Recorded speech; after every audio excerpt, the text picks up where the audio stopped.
Hi guys, this is Hirosaki. And I hope you enjoy this one. This story is all about what if Naruto became the best basketball player of all time. After watching a Lakers game at a young age, Naruto dreams of becoming the best basketball player to ever play. Welcome aboard! Chapter 6. He sits there in disbelief as those around him jump up in excitement. He stares at everyone, unable to comprehend what just happened. As Shika pulls him up into a hug, realization finally sinks in. He was drafted straight into his dream team. The team he has supported since he watched his very first game of basketball. Naruto finally returns all the hugs his friends and family are giving him. He picks Himawari up and gives her a big hug and a kiss on the cheek before he has to make his way to the steps of the stage. Naruto is handed a LA Lakers cap as he walks up onto stage. He walks over to Mr. Stern, who is waiting for him with a Lakers top. He shakes Mr. Stern's hand and holds one side of the top as they both turn and pose for the cameras. After enough time has passed, he walks off stage and sees Shika talking to a man that he correctly assumes is his new general manager. The GM and Shika look over as Naruto makes his way over to them. "Naruto, my boy, I would just like to welcome you to the Lakers family. It's good to have you with us." The GM holds out his hand to Naruto, who gives it an excited shake. "Now, first things first. We will be holding a press conference tomorrow to officially introduce you to the media as part of our franchise. After that, we will be going over your contract and any obligations that we might need you to do. We know you are sponsored by Sony already, so we will have to go over both contracts to make sure that there aren't any clashes due to the team's sponsor. Preseason training will begin in 10 days, so no need to do anything hectic until then, just make sure to stay fit. We would like for you to come in the day before so you can meet the rest of the staff. If you have any problems, please don't hesitate to call me or the coach. If there are any business or media functions that you have to attend, we will let your agent know so you don't have to worry about that." Naruto stands there stunned, still not fully realizing that this is really happening to him. Shika looks at him and shakes his head in amusement. I'm sorry for his lack of responses, he's most likely still trying to process everything. Don't worry about it. I'll make sure he's where he needs to be when he needs to be. We'll see you tomorrow, sir. The GM smiles and says he understands perfectly, before shaking Shika's hand and walking off to focus on the rest of the draft.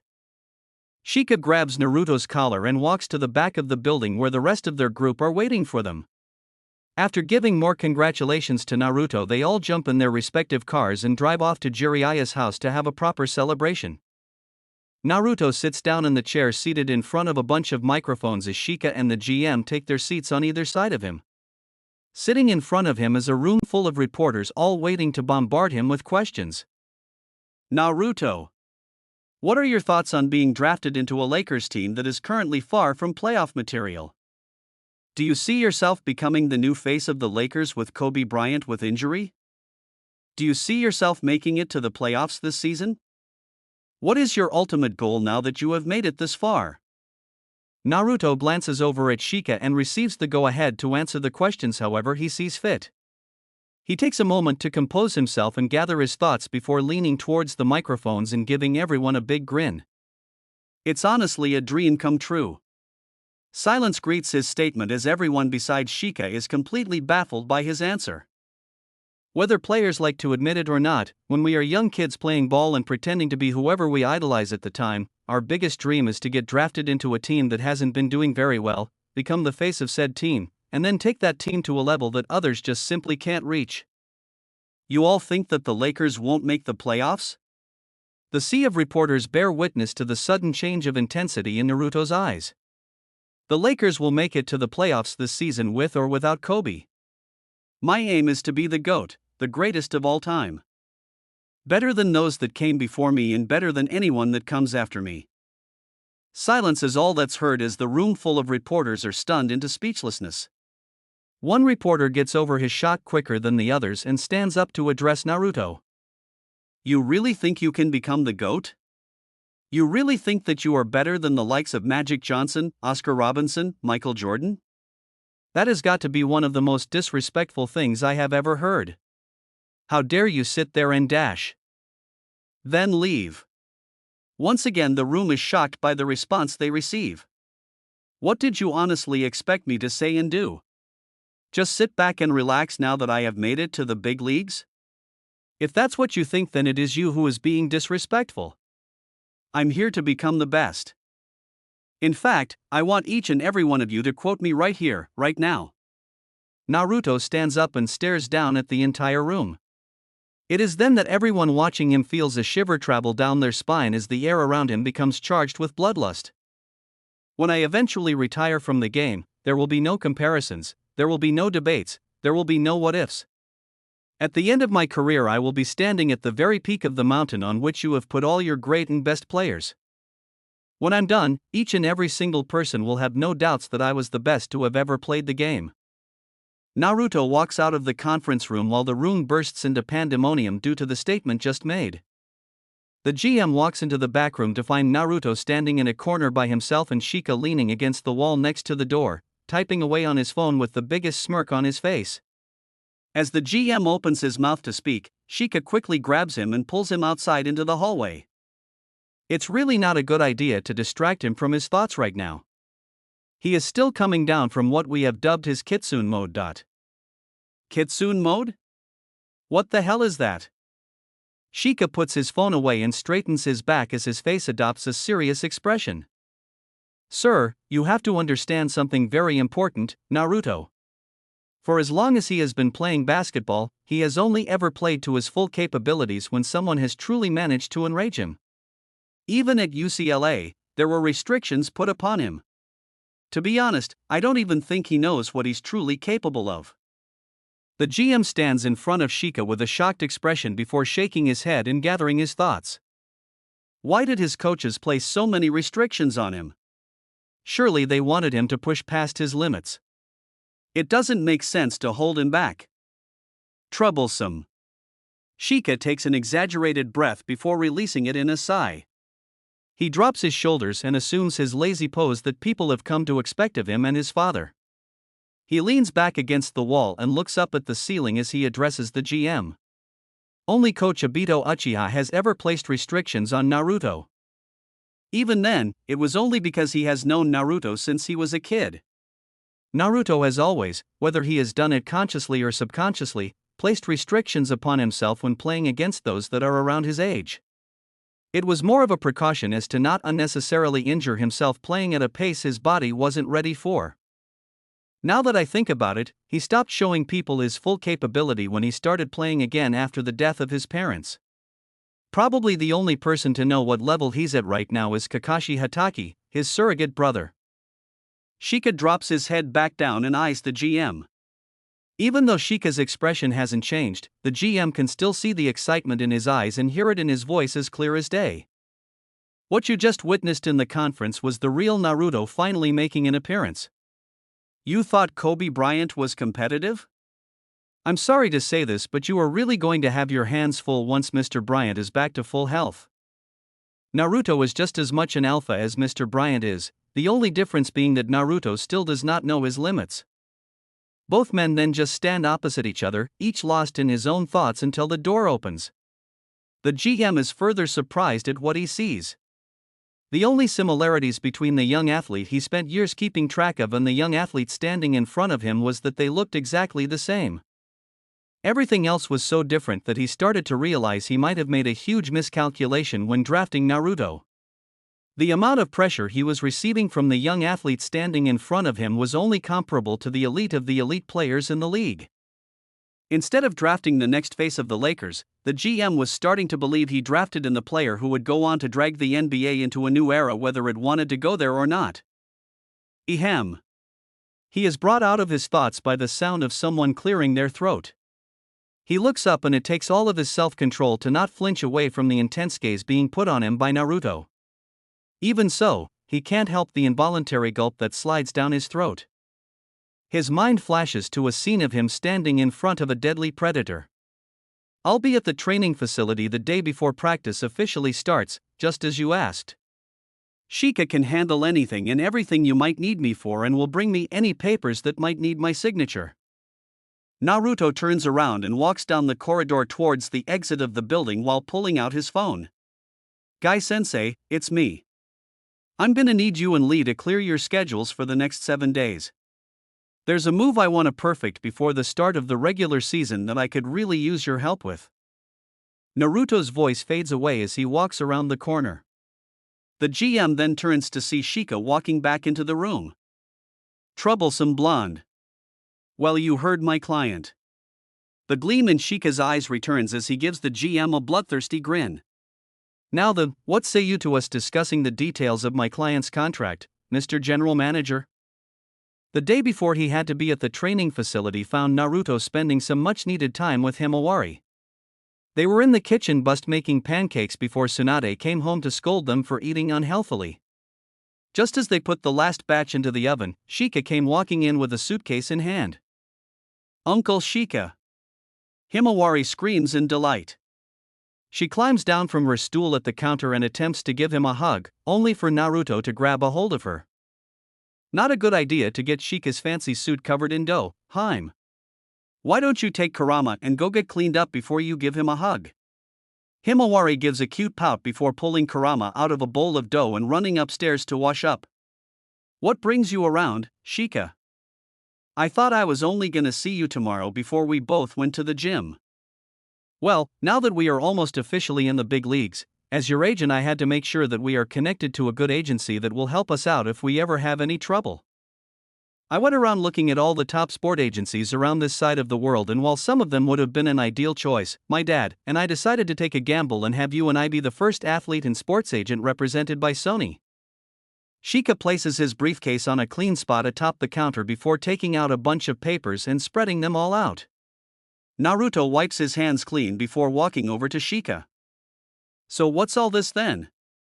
This is all the contracts you have to decide on so far, besides the main one you'll be receiving from the team tomorrow. The first batch is for your personal brand that will be outside of the team's brand. Basically, you'll be wearing your own shoes and socks and such things. Shika places 2 stacks of paper in front of Naruto and hands him a pen. I narrowed it down to 2 choices, Nike or Adidas. I knew you wouldn't pick Jordan, for obvious reasons. Naruto glances through both contracts before putting them down to focus on Shika. I know you have an idea of who I should go for, Shika. So tell me what you think. Troublesome. Nike would be the obvious choice. They are currently the leading brand in sportswear and all that stuff. They are also offering you more money. The drawbacks are that they already have a bunch of superstars to their name. Honestly, they just wouldn't have enough time and resources to put an appropriate amount of attention on you. Even if you do climb all the to the top of their list, you would just be taking over someone else's spot at the top, not creating your own. Adidas may not be able to compete with Nike right now, but I have seen some of their ideas for some breakthrough products. If you sign with them, you would get a lot of attention, especially if you play as well as you said you would. You would literally be changing the controlling powers in the league, dragging the entire NBA into a new era. Naruto glances at the stack of papers once more before grabbing a pen and singing for Adidas. Shika looks over it to make sure everything is in order before putting it in his briefcase and sliding another stack of papers in front of Naruto. This is the Sony contract. I won't go into all the details, but basically you will be getting and will have to advertise all the latest products that they send your way. Also, it details the details in there concerning them representing us and us basically starting an entirely new branch for the company. There's a section in there about Himawari as well. At Naruto's raised eyebrow, Shika flips through the contract until he finds what he is looking for before sliding it back across the counter. They basically want Himawari to be the face of a new branch of their company that focuses on the younger generation. She will of course be paid, but I put in the stipulation that all the money would be put into a trust fund that I already went ahead with and set up. Shika grabs the contract again and turns to the last couple of pages. This is the most important part of the contract. It basically tells you that you shall be the face of their brand here in the USA, as well as the proverbial doorway into our community we have established here. Naruto tried to read through some of the details of the contract but couldn't understand most of what was being said.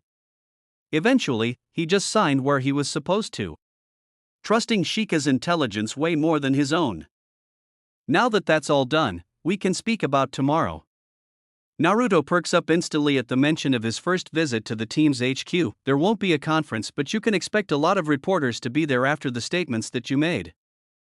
You will first have a medical examination to determine that everything is okay and to get your official stats. After that, you'll sign your contract.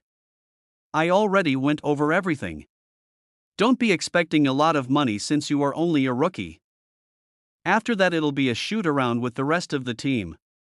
Shika trailed off as he noticed a gleam appear in Naruto's eyes. Ruto, what are you planning to do tomorrow? I'm planning to finally test my limits and how far I can push them. Troublesome blonde. Naruto and Shika stepped out of the car and into the parking lot. Walking to the front of the building, they are greeted by the GM, who takes them through the front doors to give them a tour of the place. At the end of the tour, both young men were impressed with the place. They stopped outside what they soon found out to be the doctor's office. The GM walks in and after a minute calls them in. Guys, let me introduce you to the main guy taking care of the players on the roster. We just call him Document. He, along with his team standing around here, will be doing the evaluation, and you, Naruto.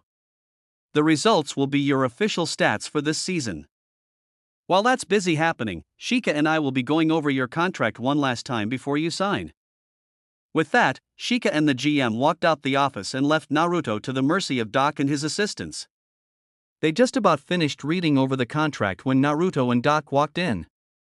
Naruto sat down next to Shika as Doc went over to give the GM and paper report while summarizing the main points. Overall, he is in remarkable shape. He grew a few inches, so he's now standing at 6 feet 3 inches. His most impressive physical traits are his speed and incredible explosive power. He already has a vertical of over 41 inches. I have no idea about his handles or shooting capabilities, but I'm sure you'll find that out for yourself later. The GM takes the report and clips it to the rest of the contract before placing it in front of Naruto. The basic outline is the standard rookie contract that will be renegotiated at the end of your first season. You are guaranteed 10 minutes whenever you are on the roster for a game unless we planned beforehand to rest you. There are a couple team commitments that shall be expected of you. Anything else, I'm sure your agent can fill you in on those. Naruto stares at the pen and paper in front of him. Just one last signature and he'll finally be able to begin his campaign of becoming the GOAT. He glances at Shika and can see the excitement in his eyes. This is what they have both worked for. Naruto picks the pen up and signs on the dotted line with a confident stroke. All four men stand up as they all shake hands. The GM addresses both men in front.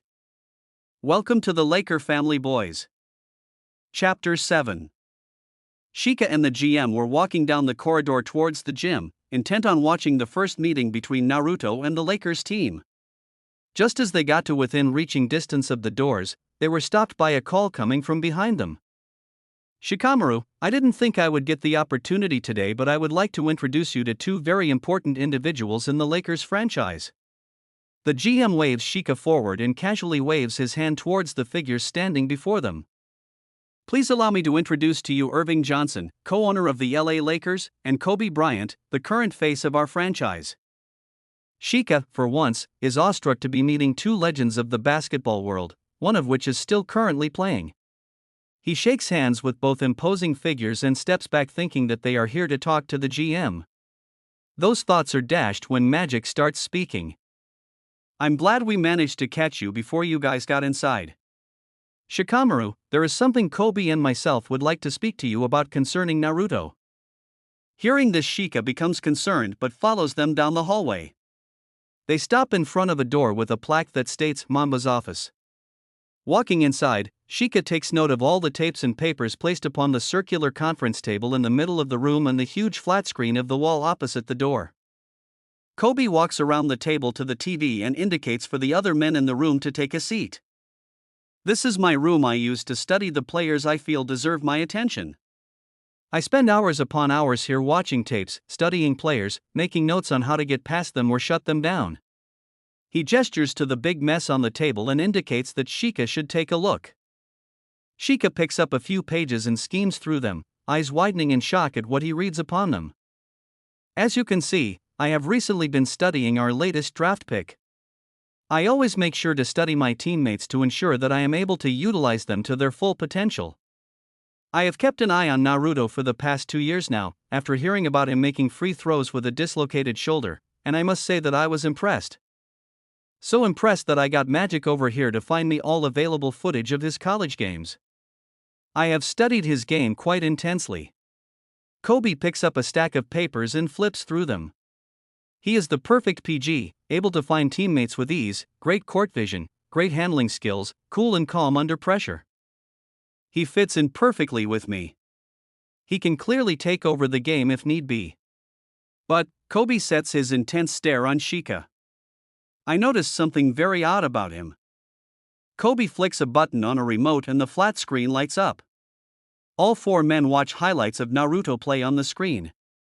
Like I said, I was impressed. But then I started noticing the slight hesitation he has every now and then, moments where I get the feeling he's about to take a shot or take on an opponent 1v1. It intrigued me, so I dug a little deeper. Kobe switches to another set of highlights that Shika knows like the back of his hand due to the number of hours he himself has spent studying them. I managed to find a tape of the game where Naruto set the high school scoring record. I can say without a doubt that the Naruto you are seeing on the screen right now is Naruto at his best. Kobe switches the screen off and takes a seat at the table. Even though he is a PG, and a fucking good one at that, it is not his natural position. That game is the only game in which he was completely tired afterward, meaning that he was able to play all out. His position should be SG or SF. He can be a backup PG on the court, but his instinct is to attack. Shika leans back on his seat and lets out a heartfelt laugh at what he just heard. He takes a glance at the pages before him and can't help the feeling of happiness that someone other than himself finally noticed what he did. I couldn't agree more with you even if I tried. You are absolutely right about him. I don't think even he has noticed that about himself. The thing is, as much as all of us loved the game, there was no one around him that could ever give him that push to go all out. It happened once or twice in college, but that was against a teammate. Naruto has never had someone to truly push him past his limits. I believe that over time he started to subconsciously suppress that desire to utterly dominate his opponents for fear of losing interest in the game. A nostalgic smile appears on Shika's face as he loses himself in past memories only he can see. When we first started playing together, Naruto was very different to how he is today. Once he stepped on the court, you could easily feel and see the shift in him. He was our ace, the one who always received the ball in a clutch situation. He would show no mercy even at the end of the game when we were clearly the winners. He would rush the rim and rain down threes while the defenders just begged the ref to call the game. He was still an amazing PG, but he truly outclassed everyone when it came to scoring. He could take over a game so easily that at times it felt like he didn't even need the rest of us to be on the court. It was during training camp we all went to that he changed his style of play. During that camp it was so obvious how far ahead he was compared to everyone else that the teams playing against him started giving up as soon as they knew he was their opponent. That was a difficult time for him, but it also led to him devoting the rest of his time and skill to being a perfect team player. For those of us that truly knew him, it was easy to see during those first few years that he struggled with controlling his killer instinct. Shika shook himself out of his turned-down memory lane and looked up at the 3 men sitting around him, all of whom had their heads gathered together in a quiet conversation.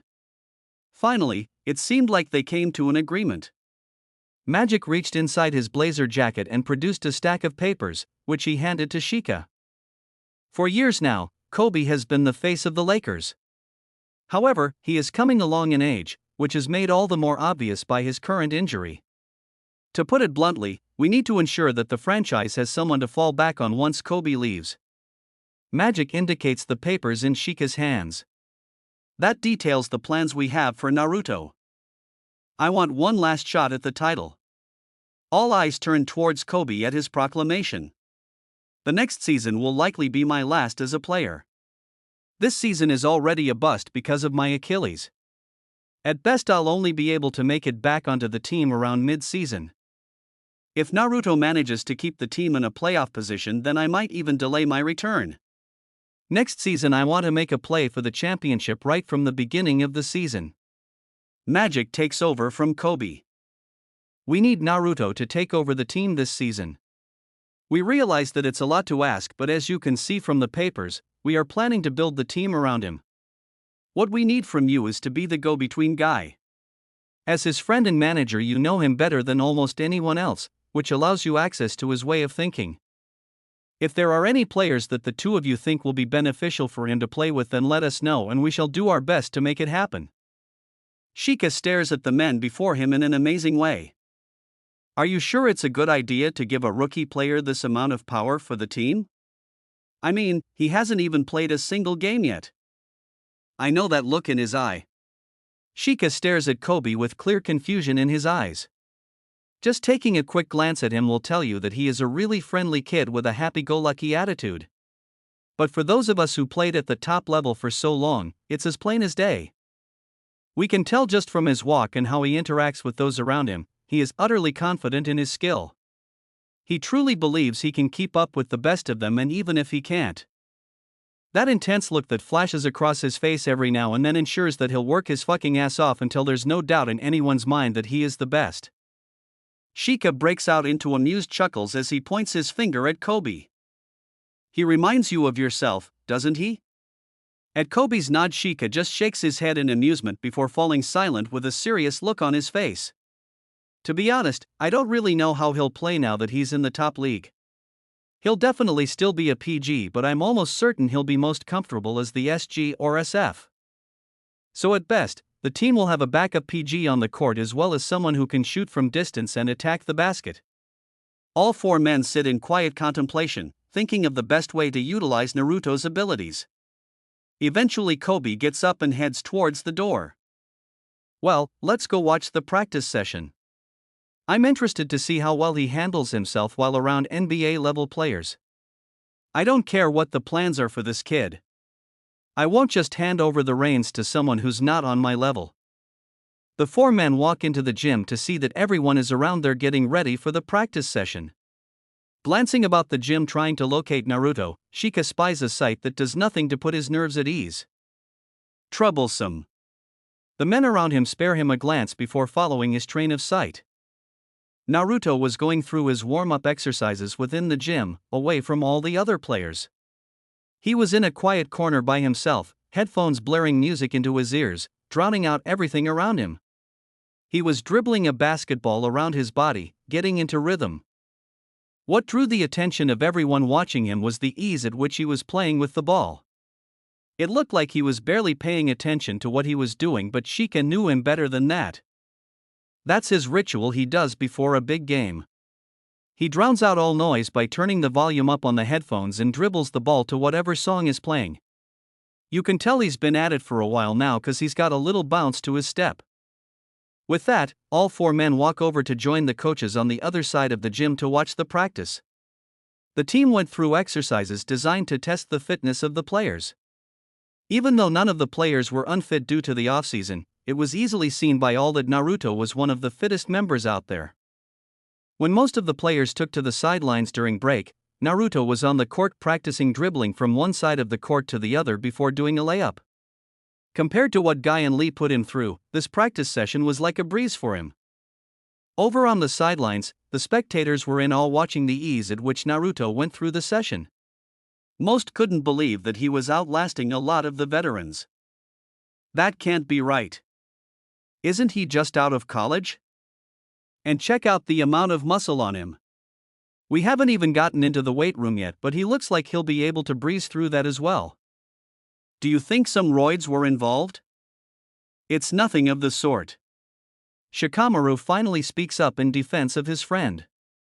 What you are looking at is all the blood, sweat, and tears he has put into basketball since he was a little kid.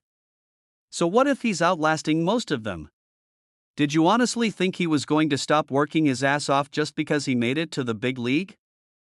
The NBA is just another step to achieving his dream. Most of those who made comments hung their heads in embarrassment. They eventually all turned back to the court to watch the players. The team were now going through formations, working through game situations. In the beginning of the exercise, Naruto was a bit overwhelmed. Not being used to this level of basketball, he wasn't putting on the best performance. Not to say he was playing bad, it just wasn't his best. Add on the fact that he had Nick Young in his face, taunting him for most of the practice game. Naruto was quickly becoming frustrated. "Come on, rookie." Young smacks the ball out of Naruto's hands and races down the court for an easy layup. "You got to do better than that. Do you even want to be here?" Young jumps up and blocks a three-pointer from Naruto. "You should have gone somewhere else. This is my team now." He fouls Naruto with a hand to the face after making an attempt at the ball. Nick stands over Naruto and spreads his arms. "Go home, rookie." BZZZZZT. The buzzer goes off to signal a break to the game. Naruto walks over to the bench and puts a towel over his head, trying to drown out everyone else. After a short minute, he feels someone standing over him but doesn't lift his head to see who it is. Young is nowhere near a good 1v1 defender, yet you were letting him walk all over you. And those passes you were trying to make? All of them were pathetic. I watched your tapes, saw what you can do, saw the potential you have to take this team back to the top. If you are happy and content with where you are right now, with being second best, then maybe I was wrong about you. Go out there, roll over, show your stomach, and be the good little dog that most of them are starting to believe you are." Naruto waits for the footsteps of the person to fade away, but they pause after a few steps. "Is that all you got?" Naruto glances up and witnesses his favorite player of all time walk away from him, disappointment clearly shown in his body language. Instead of making Naruto sad and depressed, the image of Kobe Bryant walking away from him like that just pisses him off. More angry than he has been in a really long time, Naruto snatches the towel off his head and throws it back on the chair before walking over to Shikamaru at the coach's bench. Shika watches his friend approach him and allows a smirk to grace his face. "Troublesome. So you have decided then, Ruto?" He reaches into his blazer pocket and hands over a pair of sweatbands. "They saw your high school footage." Naruto tightens the sweatbands around his wrists while everyone watches his face fall into a casually bored look, like he doesn't find anyone interesting. "If you saw that footage, then you know I'm no dog." He fixes Kobe Bryant with a heated glare even though the bored look remains on his face. "Second best? Don't make me laugh. You clearly don't know who you are speaking to." Naruto turns his back on the legend and walks away while calling over his shoulder. But then again, a black mamba could ever dream of beating a Kitsune. The sound of someone chuckling brought the attention of the coaches towards Kobe. "You might want to get what comes next on tape." BZZZZZT. Naruto was standing in the right-hand corner of the court, Nick Young once again standing in front of him. Steve Nash was dribbling the ball up the court while looking for someone to pass to. Steve tries to pass the ball to Pau Gasol, but it gets tipped. One of the players on the opposing side grabs the ball and races down the court. Just as he jumps in the air for what he thinks will be an easy layup, Naruto appears above him in the air to slap the ball against the backboard. Naruto lands, grabs the ball, and races back down the court. Young steps in front of him and Naruto drives left while dribbling the ball with his left hand. Just as Young takes a step to get back in front of Naruto, Naruto bounces the ball behind his back before turning on his left foot and performing a 360 spin around Young. As he completes the spin, he grabs and dribbles the ball with his right hand before once again sprinting towards the basket at full sprint, leaving behind an off-balance and bewildered Nick Young. As he gets to the paint, another defender steps in his way. He turns towards his right while casually lobbing the ball over the defender for Pau Gasol to perform an alley-oop. The gym is silenced by the magnificent play Naruto just performs, yet he does nothing but jogs back like he didn't just do something amazing. When everyone gets over their shock, the ball is inbound again. The opponent PG dribbles the ball up the court before passing it to Young, expecting him to get past Naruto again like he has been doing the whole game. Naruto presses right up against Young as soon as the ball is in his hands, preventing him from dribbling in fear of it being stolen. Young takes a quick dribble to his left before taking a step back to behind the three-point line to take a shot. As he releases the ball, Naruto is already in the air to smack it back down. Steve Nash grabs the ball before throwing it up court to an open Naruto, who comes to almost a dead stop behind the three-point line to release a shot which catches nothing but net. The opponents score the next basket, but Naruto doesn't give them a chance to celebrate it. He calls for the inbound before driving down the court. A defender steps in front of him, but he spies Gasol performing a screen on the right-hand side. He gets past the defender before performing a pump fake and then throwing a bounce pass to Gasol, who ran down the lane after the screen for a dunk. As the ball is inbound, Naruto appears in front of the opponent and smacks it towards Nash, who drills it in for a rare three-pointer. Setting up on defense again, Naruto waits for the ball to land in Young's hands. As soon as it does, he steps back and spreads his arms out in a clear challenge for a 1v1. What surprises Naruto is the sneer that appears on Young's face before he passes the ball, not wanting to go against Naruto. When Gasol gets the rebound off of a bad shot, Naruto runs down the court while calling for the ball. Gasol throws it and Naruto receives it just as he passes half court. Once again, Young appears in front of him. Naruto drives towards Young before using his right hand to bounce the ball through his legs while leaning his body to the left. As he sees Young lean his body in to reach for the ball, Naruto quickly bounces it behind his back with his left hand before catching it with his right and driving to the hoop. As Young stumbles and lands on his hands and knees, Naruto jumps high into the air from the free throw line. With his legs bent behind him from the force of the jump, Naruto's head reaches the height of the rim of the basket. He gets about halfway to the hoop before he twists his body to the left while throwing down his right arm, slamming the ball into the basket without his hand even touching the hoop. Naruto lands back on the court with bent knees before straightening up and shouting out with pure passion.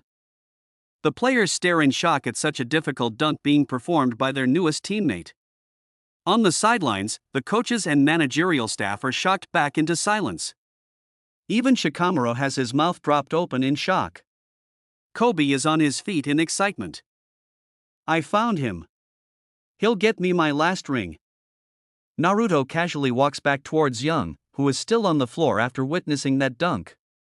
Naruto crouches down on his left knee in front of Young while his right arm on his right leg and putting his left hand on his hip. He speaks in a calm tone that is laced with a dangerous tint, betraying the bored look that once again adorns his face. Who did you think you were thinking you could challenge me on my court? You won't ever beat me. You will never be on my level. Even though he spoke softly, Naruto's voice carries throughout the silent gym. The sheer amount of confidence with which he speaks causes many in the gym to look at him very differently from the happy-go-lucky kid most of them thought him to be. You will never challenge me on this court again. So let me tell you this now. Naruto stands and makes his way over to Kobe, who stares him down all the way. Everyone else in the gym can feel the pressure being released from the two alphas of the team increase as the intensity of the stare down becomes more and more heated. This is what I've got. It was the end of the week, so everyone was by Jiraiya's house for a family lunch day. Himawari was currently running around in the backyard with Kurama chasing after her. The adults were all on the back deck relaxing and catching up on what's been going on in everyone's lives. Suddenly Shikamaru comes racing out of that house shouting for everyone's attention. Guys, you have to come see this. Everyone rushes back inside to see what the commotion is. They all file into the living room to see the TV showing a live conference being held by the Lakers. Sitting behind a table filled with microphones are Kobe Bryant, Magic Johnson, and the GM, all answering questions being asked by the media before them. Magic, how do you feel about your new signing and what does he bring to the team? Well, I think that we made the right choice in signing Naruto. I couldn't be happier.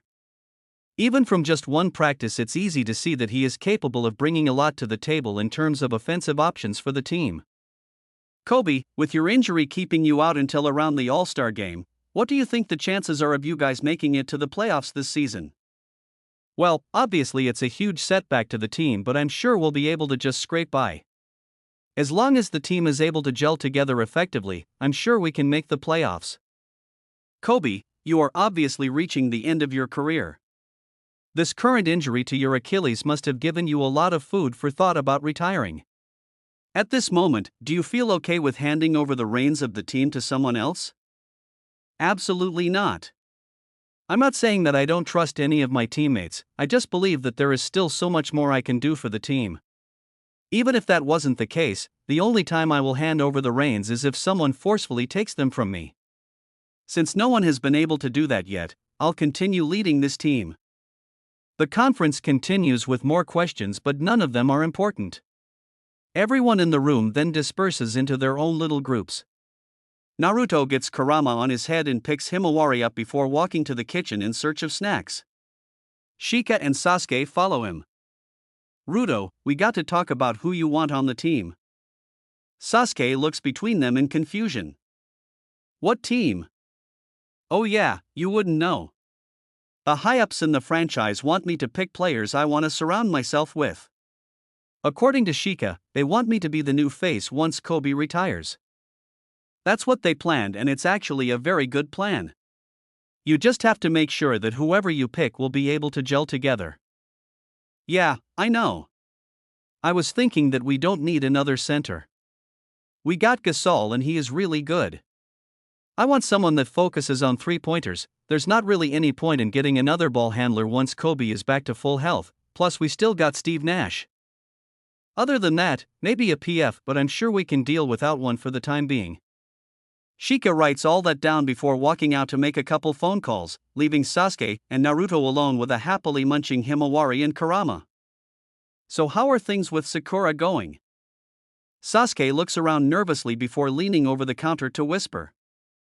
I'm going to be a father. Sakura is 2 months pregnant.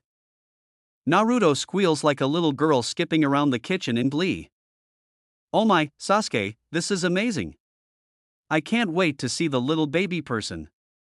I do hope that it takes after Sakura in the looks department.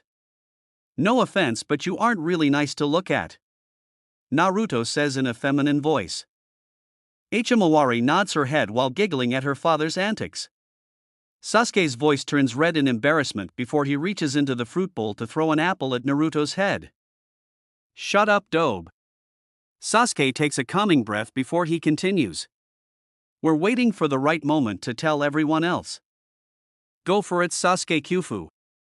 You and Sakura Kyubo will have a very beautiful baby. Thanks, Heim. Sasuke walks around to give Himawari a hug before walking out the kitchen to find Sakura. Naruto walks into the office and closes the door behind him. Ah, Naruto. Thanks for coming on such short notice.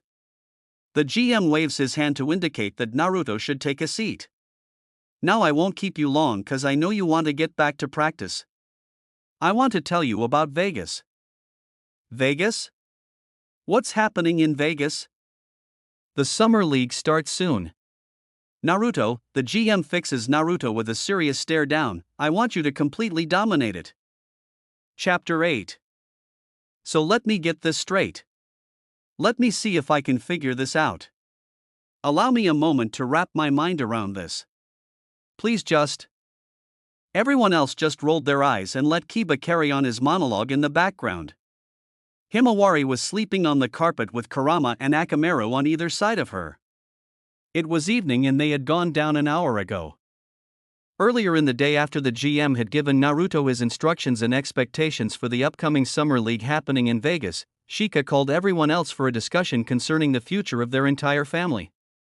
It was Temari who brought everyone's attention back into focus. I agree with Sakura and Kakashi. We should all try and go to Vegas.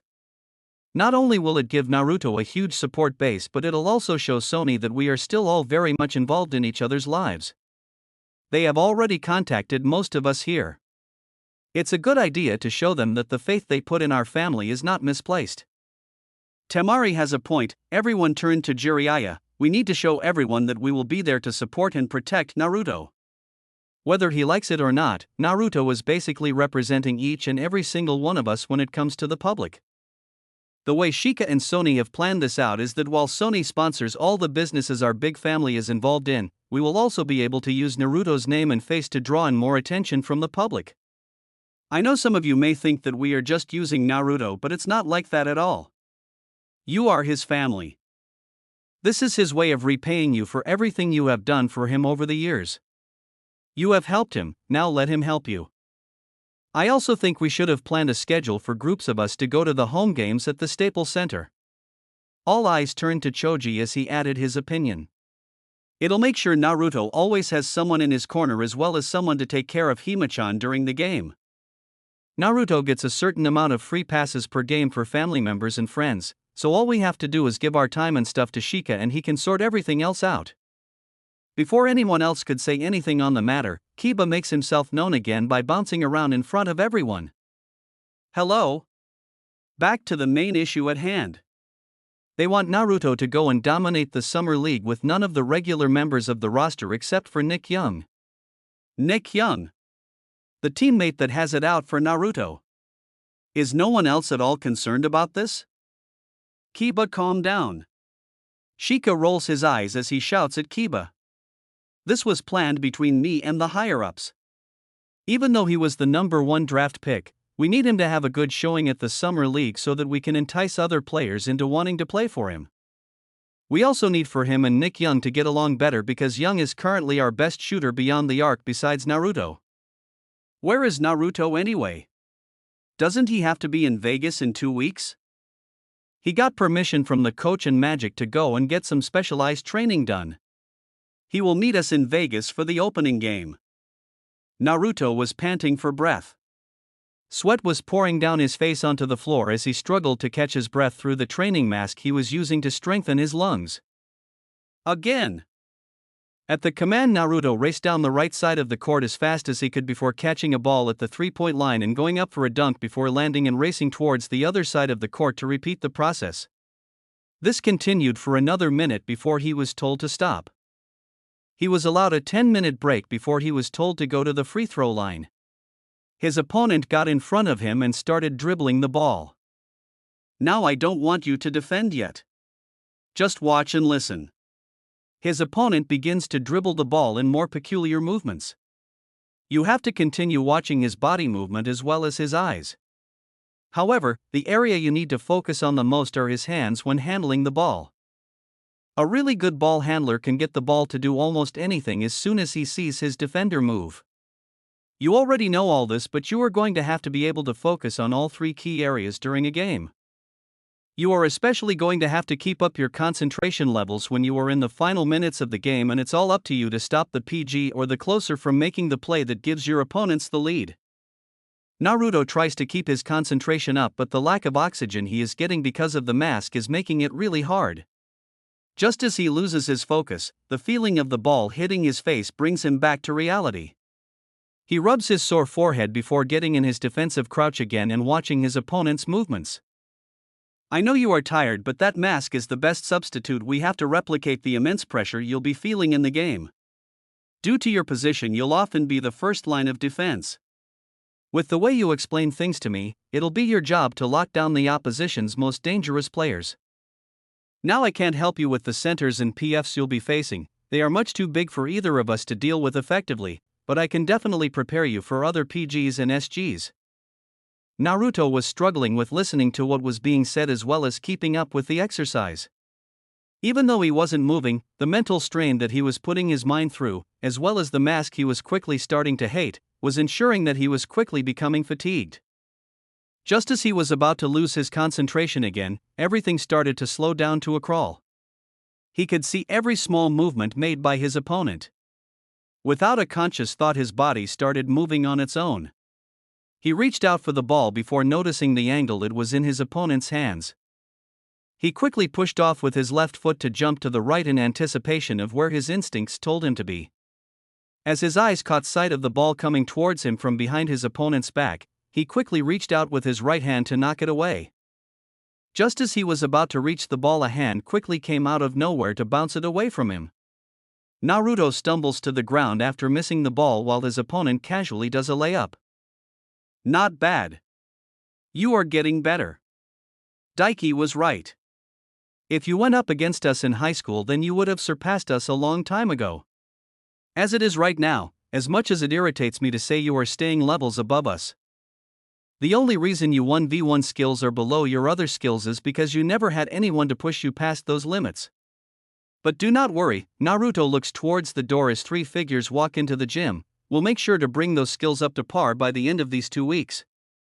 Naruto was too tired to do anything more than nod his head as Daiki Am and walked towards him with a red head on his left side and a golden head on his right. He brings his attention back to the shortest man in front of him. While he was easily the shortest in the gym, Naruto knew he was looking at a very dangerous player. Allow me to show you, lightning flickered in the eyes of all four men in front of him, why it is foolish to stand before the emperor of the court. Naruto's family and friends were all sitting in the bleachers of the T-Mobile Arena in Vegas, waiting for the start of the match that would feature the Lakers in their first game of the Summer League. None of them have seen Naruto since he went away for his specialized training except for Himawari, who he made sure to Skype each day. Shika was currently on the phone speaking to one of the people who helped Naruto. How was he? To be completely honest with you, he completely terrifies me. I thought that the growth rate of my former team was remarkable, but his overshadow ours by a wide margin. Granted, we aren't on the same level as the NBA greats, but we could still easily become key members on most of the teams at this current time. Do you think he is ready for the real thing? I know that it's the Summer League right now, but I need to know if he can handle the important players in the league. I think he'll be okay after a few games against each of them. Playing against the normal NBA caliber players will be good for him for now, but he has to test himself against the best players so he can sharpen his skills even further. Okay, thanks for everything, Seijiro. I definitely owe you one. It was nothing. Just make sure he knows that we will be coming for him in a couple of years. With that, the line goes dead and Shika puts his phone in his pocket. When the teams walk onto the court right before the start of the game, Shika takes Himawari to the commentator's box for her usual ritual with Naruto. The Lakers were up against the Cavaliers. As Naruto walked towards Himawari, Shikamaru couldn't stop the shiver of excitement that went up his spine. It was that Naruto changed physically. He just gave off an even more dangerous feeling than before his training trip. He looked to be more confident in himself. He walked like he already knew the outcome of the match. Hey Ruto, how was the trip? Naruto looked at Shikamaru after he gave a hug and a kiss to Himawari. The look in his eyes froze Shikamaru where he stood. It was the same look he had when they used to go to the youth camps, before he changed his playing style. I'm tired, Shika. After saying his piece, Naruto went to take up his position on the court while Shika took Himawari back to the family. When he got there, all the guys noticed a change in Shika. It was Sasuke that asked the question on everyone's mind. What's wrong? What did Naruto say? Shikamaru was too shaken up to respond to the question, so Himawari answered for him. Daddy told Uncle Shika that he was tired. Everyone noticed the change that overcame the young men after hearing what Himawari told them. They each gained a serious look while they stared at Naruto on the court. It was finally Obito who couldn't stand being left out of the hoop any longer. Will you please just tell us what the big deal is? He said the exact same thing to Shika right before the game where he stopped playing the way he wanted. He had a different style of playing? He's a scorer. Most eyes turned to Kakashi. I only know that because I helped him suppress his natural instincts on the court. What you are about to witness during this match is the style of basketball that Naruto has always forced himself not to play. The entire arena was simply in awe at what was just witnessed. Right from the get-go, Naruto completely dominated the entire game. Naruto was outscoring the entire team the Cavs brought to Summer League. To add insult to injury, he was involved in almost all the points the Lakers scored. However, it wasn't just offense that Naruto was dominating. His lockdown defense of the opposing PG was so intense that the Cavs had to consistently switch out players because they were tiring out too quickly. With his extraordinary speed, Naruto was also putting a stop to most of the fast breaks the Cavs tried to pull, managing to get 3 chasedown blocks. At halftime, the Lakers were leading at 67-34. Naruto scored 35 of those points. Not all of his teammates were happy about his performance though. What the hell, man? Nick Young makes his displeasure known on the bench during the halftime talk. He stands in front of Naruto, who is taking a sip of his energy drink and talking to the coach of the strategy for the second half. You keeping the ball all to yourself isn't helping any of us any time to show our skills. I have been open in the corner at least a dozen times yet the ball doesn't come my way. Naruto keeps ignoring Young, which just infuriates him even more. Don't ignore me, damn it. Young smacks the drink out of Naruto's hand, causing the entire team to take note of the ensuing fight. Even the audience started to pay attention to the Lakers bench, with a couple of cameras swiveling their way to capture the moment. Naruto looks up at Young with his face set in his usually bored expression when he's really feeling good about the game. His eyes, however, told an entirely different story. Young flinches back at the intense gaze being sent his way, the tension increasing as Naruto struggles to control himself. When he eventually speaks, it's in a quiet tone that's laced with fury. I have given everyone an equal amount of chances when I have been on the court. Just because I have scored most of the points doesn't mean no one else is getting chances at the basket. And about the ball coming your way? You're fucking lazy on defense, treating this like a game in the park. When the ball has come your way, you miss your shots or cause a turnover. Of course, I'm not going to pass the ball to you. But if you really want to showcase your skills, then I'll let you. Naruto gets up from his seat and stands face to face with Young. Even though Young was a good couple of inches taller, it was Naruto that was winning the intimidation battle. Suddenly Naruto's face changes into a vicious grin, not even trying to hide his bloodlust any longer. The look in his eyes changed to one that promises pain and humiliation for anyone standing in his way. In the next quarter, I'll make sure you get the ball much more. For every shot you take, I'll take one straight after. Let's see the skills you boast so much about. Naruto walks onto the court giving off a very violent aura. Up in the stands, the guys were the first to take note of this. Oh. Looks like Young finally caused Naruto to snap. What a fucking dumbass. There's a reason he kept the Kitsune side of him locked up. Guess Naruto was letting him out to play. Starting off the third quarter, Naruto calls for a screen. He drives to the left before twisting his body to the right. While all the defenders move to where they think the ball will be going, Naruto flicks it behind his back with his right hand, straight into the surprised hands of Nick Young, who was waiting behind the three-point line in the left corner of the court. Not expecting to actually get the ball, Young takes a moment before shooting the ball. However, that moment proves to be costly as a defender appears in the air before him to block the shot. Naruto races back to stop the fast break by getting in front of the Cavs SF, who grabbed the ball. As he watches the San Francisco drive right, he feels a presence on his left-hand side. Quickly, using his right foot as a pivoting point, Naruto twists to the right. Dodging the screen that tried to block him, he smacks the ball out of the hands of the SF. As he sees a teammate reach for the now loose ball, he races up the court, right into the same position Young was in. He calls for the ball, and as soon as it lands in his hands, he jumps up and releases it, watching it all the way as it rattles into the basket. The next time the ball is in his hands, Young decides to drive to the basket for a layup. As he jumps in the air, a defender jumps with him, causing him to lose his concentration and miss the hoop. Naruto, anticipating that Young would miss, runs forward and jumps in the air just as the ball begins to come back down, only to slam it down for a putback dunk.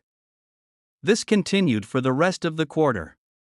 Whenever Young made a shot, whether it went in or not, Naruto would answer back with one of his own. At the end of the quarter, Naruto was 8-8 when it came to field goals made, racking up an amazing 54 points in 3 quarters. The coach decided to let Naruto rest for the rest of the game, but the message was clearly sent out to everyone watching: Naruto Namikaze was ready for the NBA. And we are back here on First Take. With me, as always, Mr. Stephen A. Smith and Skip Bayless. With the NBA season soon upon us, a lot of attention has been placed on this year's Summer League, especially on one Naruto Namikaze. Gentlemen, your thoughts? Stephen A. indicates to Skip that he should speak first. Skip glances down at his notes to gather his thoughts before he looks back up, swaying from side to side like he is known to do. I am going to say this right now before anything else: people are putting Naruto Namikaze on too high of a pedestal too quickly. He hasn't played a single NBA game yet. Some are already talking about him being the next big thing in basketball. Yes, he has had a good couple of games in the Summer League, but that's just it.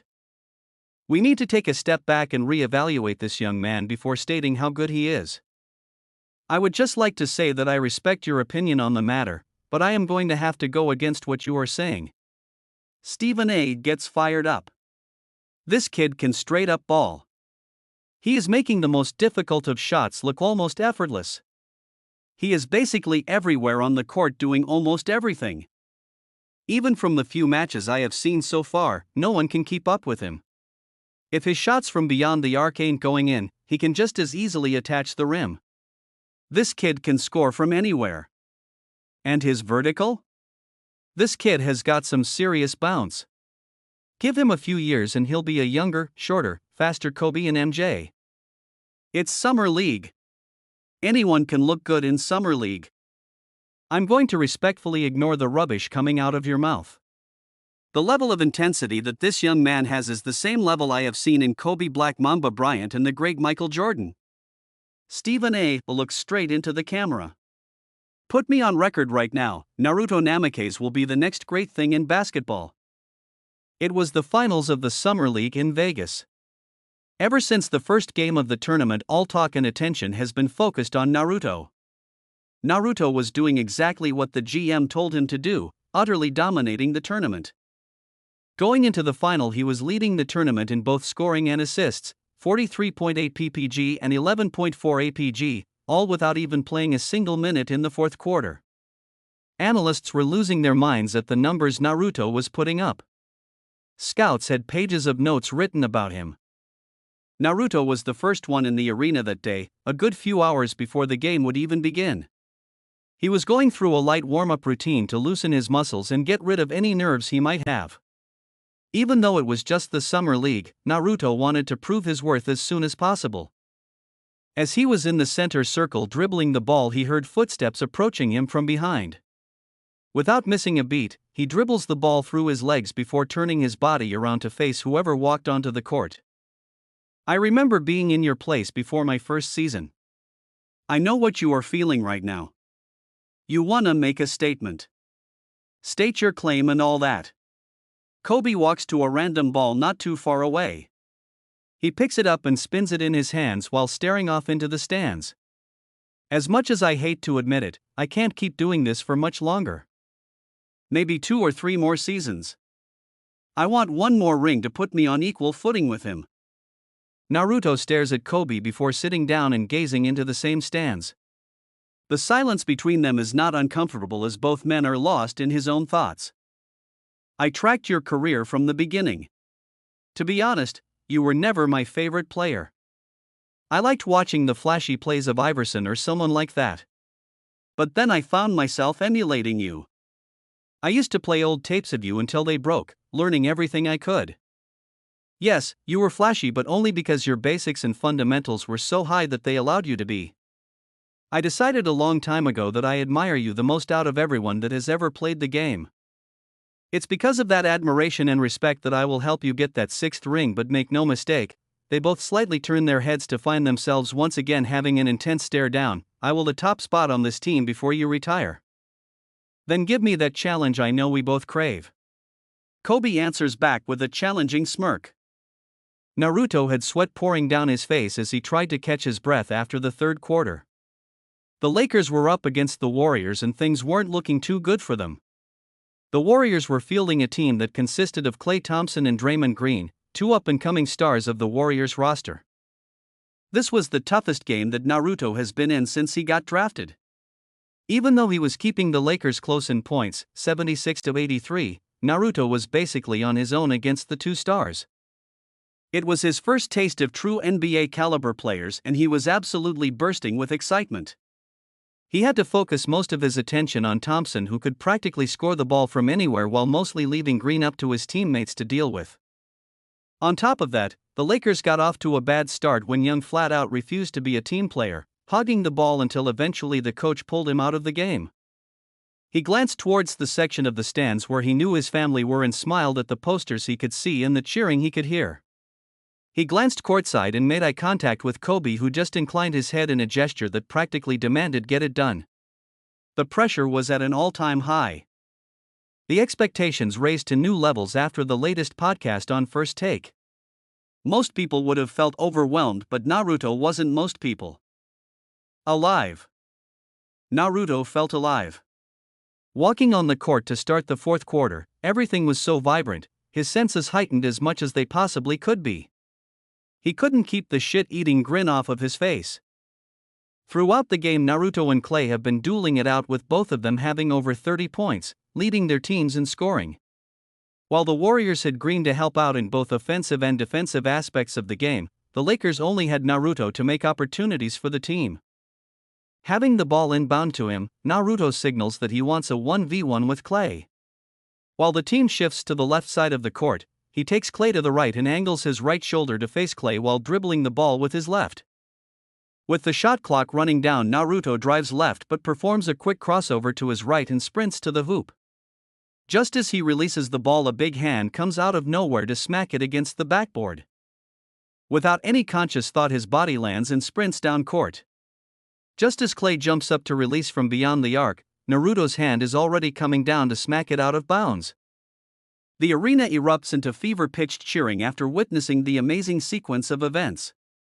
Many in the crowd were unbelieving of the fact that what they were watching was a mere summer league game. Throughout the game, Naruto, Thompson, and Green had put on a show, hyping up the crowd with every big play made. With the score at 88-96 and the game drawing to a close, most in the arena thought that it was game over. Naruto had other plans. Without waiting for Clay to set up a defense, Naruto stops and releases a quick three which rattles its way home. Not going back on defense, he takes a gamble and sprints forward to intercept the inbound, surprising everyone when he actually manages to get it. Green steps up to block Naruto's path to the basket, but he takes a big step back behind the three-point line before pump faking to shake off the intense defense. When he sees Draymond in the air, he instinctively jumps up, looking for body contact, and releases the ball. Everyone watches the ball with bated breath as a whistle sounds, indicating a foul. As the ball falls towards the hoop, BZZZZZZT. The buzzer sounds. Naruto looks at the clock in shock, staring in disbelief at the triple zeros staring back at him. While the Warriors celebrate their victory, Naruto hangs his head in defeat. Unable to believe he ran out of time. The sounds of whistles being blown brings him back to reality. He looks around to find the refs trying to establish order on the court. Once done, they indicate for Naruto to complete his 4-point play. Keeping up a strong front, Naruto makes his way to the free throw line. As he gets ready to take his shot, the crowd acknowledges his efforts in the game by giving him a standing ovation. After making his shot, he walks around the court congratulating the Warriors players, head held high all the way. Finally, as he walks down the tunnel in solitude, he allows the tears to fall freely down his face. Lakers 95-96 Warriors. Chapter 9. Naruto jogs towards the end of the pier, earphones drowning out the rest of the world with music, his hoodie up to keep the glare of the rising sun off his face. As he reaches the end, he touches the railing before sprinting back the way he came. Naruto lands on the ground before turning down the court and throwing a touchdown pass to an open teammate down the court for an easy basket. As he reaches the point where the pier meets the sidewalk, Naruto turns to jog back down while trying to regain his breath. As he passes midpoint, he misses the presence of a young lady watching him very intently. Reaching the end of the pier, he repeats the process of sprinting back down. Dribbling the ball with Thompson in front of him, Naruto pulls up for a quick three. As he gets to the apex of his jump, he quickly throws it down to a wide-open Nick Young in the corner. Young throws up an airball which has Naruto gritting his teeth in frustration. He races back to defense and tries to get in front of Green but can't keep up with the difference in strength and is pushed aside as he watches the ball fly back towards the hands of Thompson, who sinks a three from the corner. He repeats the process, over and over, lap after lap. His warm breath is easily visible against the cool morning air as his lungs ache in exhaustion. He catches the rebound and sprints down the left side of the court. As a defender steps in his way, he shifts the ball to his right in a quick crossover that leaves the defender unable to react. As he performs a layup, he gets fouled from behind, leading him to missing the basket but gaining the free throws. He stops at the midpoint of the pier, unable to continue as he rests his hands on his knees in an effort to keep himself from collapsing to the ground. Naruto was so focused on keeping up with Thompson's movements that he didn't see Green step up to perform on screen. As he collides with Green, he stumbles away from Thompson, who rushes the basket for an open dunk. As his breathing finally starts to slow down, he notices a water bottle being held out towards his face. Glancing up, his eyes widened in recognition. He'd remember those warm brown eyes anywhere. "Hi there." Damn, her voice was intoxicating. You look like you could use something to drink. Don't worry, it's just water. Thank you. Naruto carefully takes the water bottle and squeezes its contents into his mouth. As he's drinking, he allows himself to get a good look at her while she gazes out over the ocean. She's wearing leggings again today that show off what little of her legs are not hidden under the giant hoodie she has on to keep away the cool air. Even though he knows that she has an amazing body from their previous encounter, it's her eyes that truly captivate him. There's a vast difference from the smile she places on her face to the emotions that he can see swirling in her irises. May I ask you something? She looks over at him with surprise. She hesitantly nods her head for him to continue. Is everything okay? Not to intrude or anything, but you look like you could use someone to talk to. Naruto notices as relief floods through her eyes while her body relaxes. He wonders if she was expecting him to ask something else. Before he can think on the matter anymore, she releases a sigh filled with exhaustion before speaking up. The same old love story, really. Girl gets told she'll be happy with the boy. Girl falls in love. Boy is horrible. Girl now has to decide whether it's worth it or not. A sad smile makes its way onto her face. I love him. At times he takes my breath away. When I am with him I feel so alive. Yes, we fight and everything, but most of the time I think most of the time it's my fault because I have trust issues when he's not around. She says this all with so little emotion that Naruto actually becomes concerned. Before he knows what he's doing, he's leaning against the railing next to her and begins speaking. I've only ever been in love once, so I'm not really the best when it comes to love stories. I love her, because she was the person who kept me going. Supported my dreams. Cheered me on, pom-poms and all. Loving her was easy, so everything else fell into place. My advice, if you constantly have to look for reasons to love someone, then they really aren't worth the love you give. You can't help who you fall in love with, though. True. That is very true. However, you have to understand that falling in love is just the beginning. Loving someone shouldn't be difficult. It should be as easy as breathing.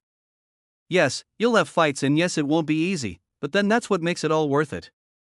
He shouldn't make you feel like you are scattered in pieces. Understand what I mean? She slowly shakes her head, looking at him with wide doe-like eyes. Naruto lets a small chuckle to release the sudden nervousness he feels. Think of it this way, you aren't supposed to feel alive when he is around you, yet constantly worry about what he does when he's not. You aren't supposed to question your relationship. You aren't supposed to stay with someone because it has become routine to do so. I think that's what you are doing right now. Loving the person he used to be instead of the person he became. Silence envelopes them after Naruto stopped talking. It's not one that makes either of them uncomfortable. It allows both of them to sort through the thoughts running through their heads. Eventually, their peaceful moment is shattered by the ringing of a phone. She sheepishly reaches into her hoodie's pocket and pulls out the offending object. I guess this is the world telling us we need to head back. She begins walking backwards while Naruto watches her. Thanks for everything, Naruto. She turns around to start her job back but is stopped by a shout. How do you know my name? He gazes at her in confusion. He notices a genuine smile light up her face and is mesmerized by the beauty it creates when directed at him. Why wouldn't I keep track of my favorite basketball player, Mr. Summer League MVP? She jogs her way off the pier and out of sight. Naruto walks on stage toward the presenter who is holding a trophy in his hand. He is surrounded by the Warriors Summer League team as they celebrate. Please give a round of applause for this year's Summer League MVP, Naruto Namikaze. The crowd roars its approval as Naruto accepts the trophy and poses for a photo before making his way down the tunnel. He glances down at the trophy in disgust as he places it at the bottom of the bag. I hate that fucking trophy. What the hell is your problem? Naruto finally loses his cool during practice. It was Thursday and the team were running through drills in a game scenario with Naruto defending Young. All throughout practice, Young had been trash-talking Naruto without backing up any of his talk. It eventually all came to a head when Young made a comment about Naruto's family. Look here, rookie. You can't just come out of nowhere and think you can take over this team. Us veterans have been in this league far longer than you have. It's our shot now. That's funny actually. If you have been here so long, then how come you haven't done anything noteworthy? This will be your first season on this team, just like me, but you haven't done anything remarkable for any of the other teams you have played for. Young shoves Naruto and takes a wild swing with his left hand. Naruto ducks under it and steps to his right before twisting his hips to the left and connecting a quick right to the chin of Young that knocks him to the ground. Players and coaching staff stand in shock before a few try to rush between Naruto and the downed Young. Naruto doesn't give them a chance to drag him away as he's already walking to the bench with his arms in the air. Magic and the GM walk in to see what all the commotion is. As they witness Young struggling to stay upright, they both walk over to a quiet Naruto to find out what happened. What happened to Young? Dissed my family. Took a swing. Got knocked on his ass. Naruto replies in a monotone. He's a waste of space here. He messes up the team chemistry. That was clearly seen in this previous tournament. We need someone that's of a much higher caliber at the SG position. Magic and the GM have a hushed conversation before walking towards the rest of the players and staff. Naruto lifts his head when attention is called for. Due to everything that has happened, practice has been cancelled for the rest of the week. Young and Namikaze will both be fined for their actions as we don't condone fighting in this franchise. Everyone take the upcoming weekend to relax and spend time with family. Everyone was once again at Jiraiya's for a get-together. Currently they were all outside trying to watch the ensuing shouting match going on between Shika and Naruto. Do you think this will look? Did you even stop to think? Well, it was more Shika giving Naruto a very loud lecture than an actual shouting match. Naruto just sat on the couch with his head down like a little boy that got caught trying to steal from the sweet jar. A fine. Not even a single minute played in a game and you already have a fucking fine. Everyone gasps at that. Shikamaru never swears. He deemed it too troublesome years ago when he got caught by his very scary mother. The guys outside, namely Kiba and Sasuke, started snickering at Naruto's misfortune. It was always funny watching the normally calm and collected Shikamaru shout at someone. They watched as Naruto mumbled something that caused Shika to become eerily calm. This scared the guys more than the shouting he did before, which left the girls feeling very confused as to why. Angry calm Shika is so much worse than angry shouting Shika. The girls watch as the faces of the boys lose all color. They turn back around to watch Shika. Now here is what is going to happen. I don't care what happens or who says what or where you are at, you are not the leader of the team yet, you are not the alpha, you do not fight with your own teammates. But Shika, he dissed Dash. I don't care what he did to Naruto. How do you think this looks to the staff? And what about the media? God. You can't get a reputation for getting into fights. Being a tough guy? Sure. Not backing down? Fucking go for it. But not for fighting. Do I make myself perfectly clear? Yes, Shikamaru. Naruto mumbles in reply. Shikamaru begins to walk out of the room before turning to Naruto with a sadistic glint in his eyes. Oh, and before I forget, I decided that you won't be having ramen for an entire month. Naruto's head snaps up towards Shika. No.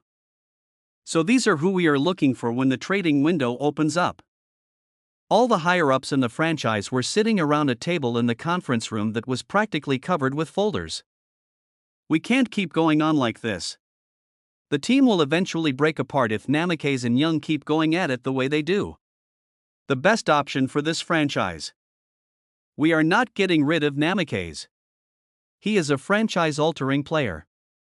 To get rid of him would be entirely idiotic. I agree with Magic. Besides, if we keep Young, then that just means he'll be sitting on the bench once I come back into the team, since I won't be giving up my spot. At least with Naruto we have had a permanent ball handler on the court at all times.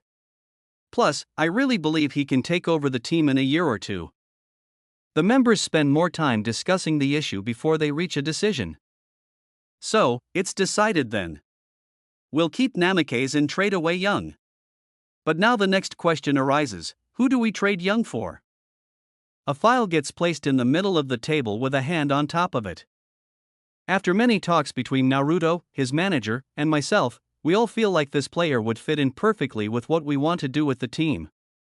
The members take a look at information of the player placed in the folder. Now, I know that he doesn't have stats that stand out very much, but he is easily one of the best outside shooters the league has ever seen. With Naruto being about to score from anywhere on the court, Pao being a threat in the paint on both offense and defense, and myself dominating that mid-range shots, if you add in this guy to the mix, then we'll have a fucking amazing team that'll be difficult to deal with. Another to keep in mind is Namikaze's ability to give his teammates easy baskets and allow them to play to their full potential. With Namikaze feeding him, this guy could easily become a three-point juggernaut that will without a doubt keep up with the best of them. Plus, looking at his defensive stats, he is easily the best out of all of them. The discussions carry on well into the afternoon as many points are brought up. What was being proposed could not just be easily put into place. They would basically be changing the entire nature of the team's playing style. In the end, though, all members decided that this course of action was the best course to take if they ever wanted the Lakers to be back on top. This is the worst possible decision that the Lakers could have made. They are trading away Dash. Blasphemous. This is the best possible decision. You need to obviously go get your Dash. As Stephen A. Smith and Skip Bayless argued in the background, Kerry Champion and Broussard were talking about the latest news to come out of the NBA. So Chris, what do you think about this out-of-left-field move pulled by the Lakers higher-ups? Does it surprise you? And where do you think the Lakers will end up in the Western Conference? To be honest, Kerry, I think this is perfect for the Lakers. This injured Kobe Bryant has made them realize that he might consider retiring soon. Instead of waiting for that to happen, they decided to do the smart thing and plan for that future. Trading Nick Young and keeping Naruto Namikaze is the absolute best decision. With all due respect to Young, he is not a franchise-altering player. Naruto is. If the Summer League is anything to go by, the Lakers now have a young PG to take over from Steve Nash. A new, young PG who they have just begun to build around. Granted, the players they have surrounded him with at the moment are all veterans, but this will be a way for Naruto to attract other younger players to him over the coming years. Thank you. Stephen A. exclaims. He finally finishes his argument against Skip. We have to look at the future here. Naruto Namikaze will take over the Lakers in a couple years. The Lakers should use this opportunity to advertise him to other young players.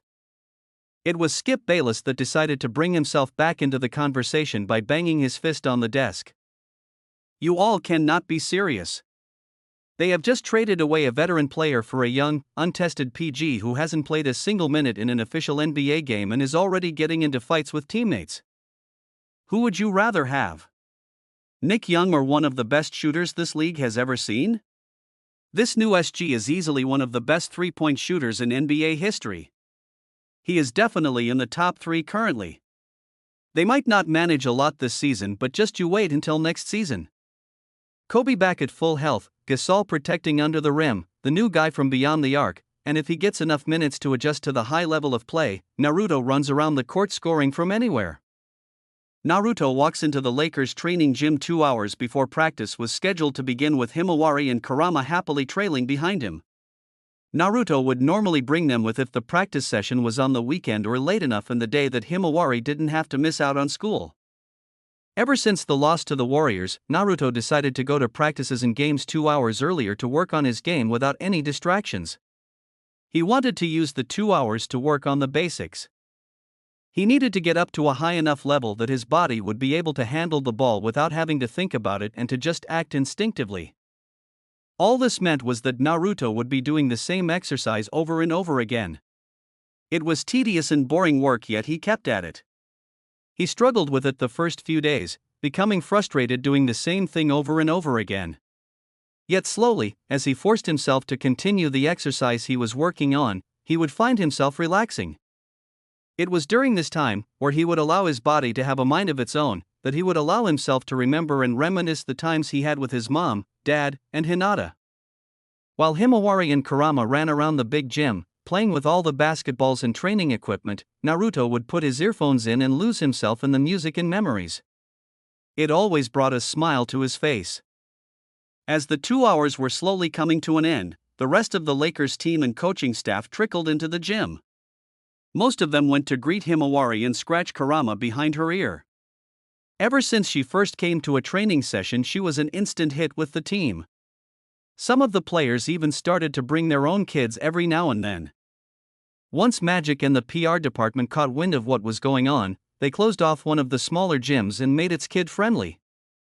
While the players were hard at work training for the upcoming season, the kids were busy playing around and having pictures taken of them.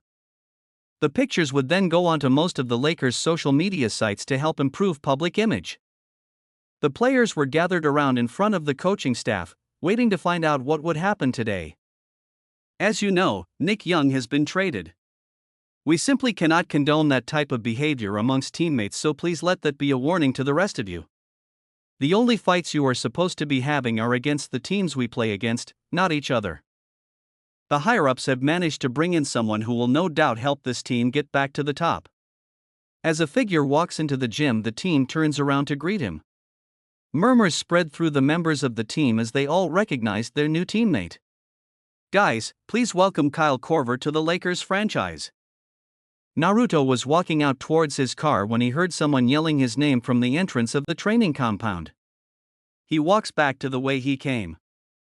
The GM and head coach want you in the conference room. A confused Naruto made his way to the conference. While walking, he tried to think of any reasons they might have had to call. He already paid his fine, and as far as he could remember, he hadn't done anything to warrant another one. Naruto. Please, come in and have a seat. Naruto sits down and begins to fidget nervously. The GM notices this and lets out an amused chuckle. No need to look so nervous. You aren't in any trouble. Naruto lets out a sigh of relief. The situation reminded him too much of the times where he and the guys would do stupid things and get caught by the parents. So what did you want to speak to me about? He brings up the thought that's on his mind. Well, as you know, the season is about to begin soon. We wanted to talk to you about your role in all of this. Naruto nods his head and leans forward in anticipation. I don't know if you know this, but a lot of veteran players from the other teams are going to be coming for you this season. They didn't like the comments that you made on draft night. They really want a piece of you, kid. Both men expect Naruto to either show fear or nervousness at the statement. Instead, they are greeted by a bloodthirsty grin of a predator who is finally being allowed to hunt his prey. It truly terrifies them to realize that the young man before them already has the competitive mentality of the franchise's star player. It is for that reason that we have decided to do something different with you. You won't be starting until sometime around New Year's. When Naruto opens his mouth to protest, the door bangs open and Kobe walking into the room cuts him off. Shut up and listen before you think you know what's best. We are doing this to prevent you from getting any unnecessary injuries from all the rough play. The coaching staff decided that they'll play you the full third quarter with a couple minutes during the rest of the game. Now, the reason for this is that we need you to get up to speed with NBA-level basketball. Just because you are fit and in good shape does not mean that you are match fit. It's a whole different ballgame. Our plan is to have you play when the other teams give their benches time on the floor. The head coach takes over from Kobe. We know you are an attacking powerhouse. What we hope to accomplish with this plan is to have you either close the gap in scoring or widen it. This will also give you a chance to play to your full capabilities without going up against any of the big names so soon. Naruto sits and listens to all that's being said to him. He understands what they are telling him, but he just can't seem to agree with them. Everything he has is telling him to go out on court and fight it out against the best of them. He feels a light tap against the back of his head. I know what you're thinking, kid. I was in the same spot when I started out. You think you can take on everyone and everything out there. What you fail to realize is that you are not the only one who wants to prove himself on the court. Do not let your pride take over. Don't make the same mistakes I did. Just relax and ease into this season. If all goes well, then we'll still make the playoffs. However, if we rush things, then we won't be able to properly build this team. Naruto hands his head in understanding. At the end of the day, you guys are in charge and have been around way longer than I have. I really respect all of you. If you tell me this is the best plan, then I'll follow it as best as I can. The GM smiles at Naruto. That's all we can ask for. Chapter 10. Naruto wrapped his jacket tighter around himself in an attempt to keep the cold breeze at bay. So you ready for tomorrow? It's the first game after all. She smiles softly at him as she sits next to him. I'm nervous as hell.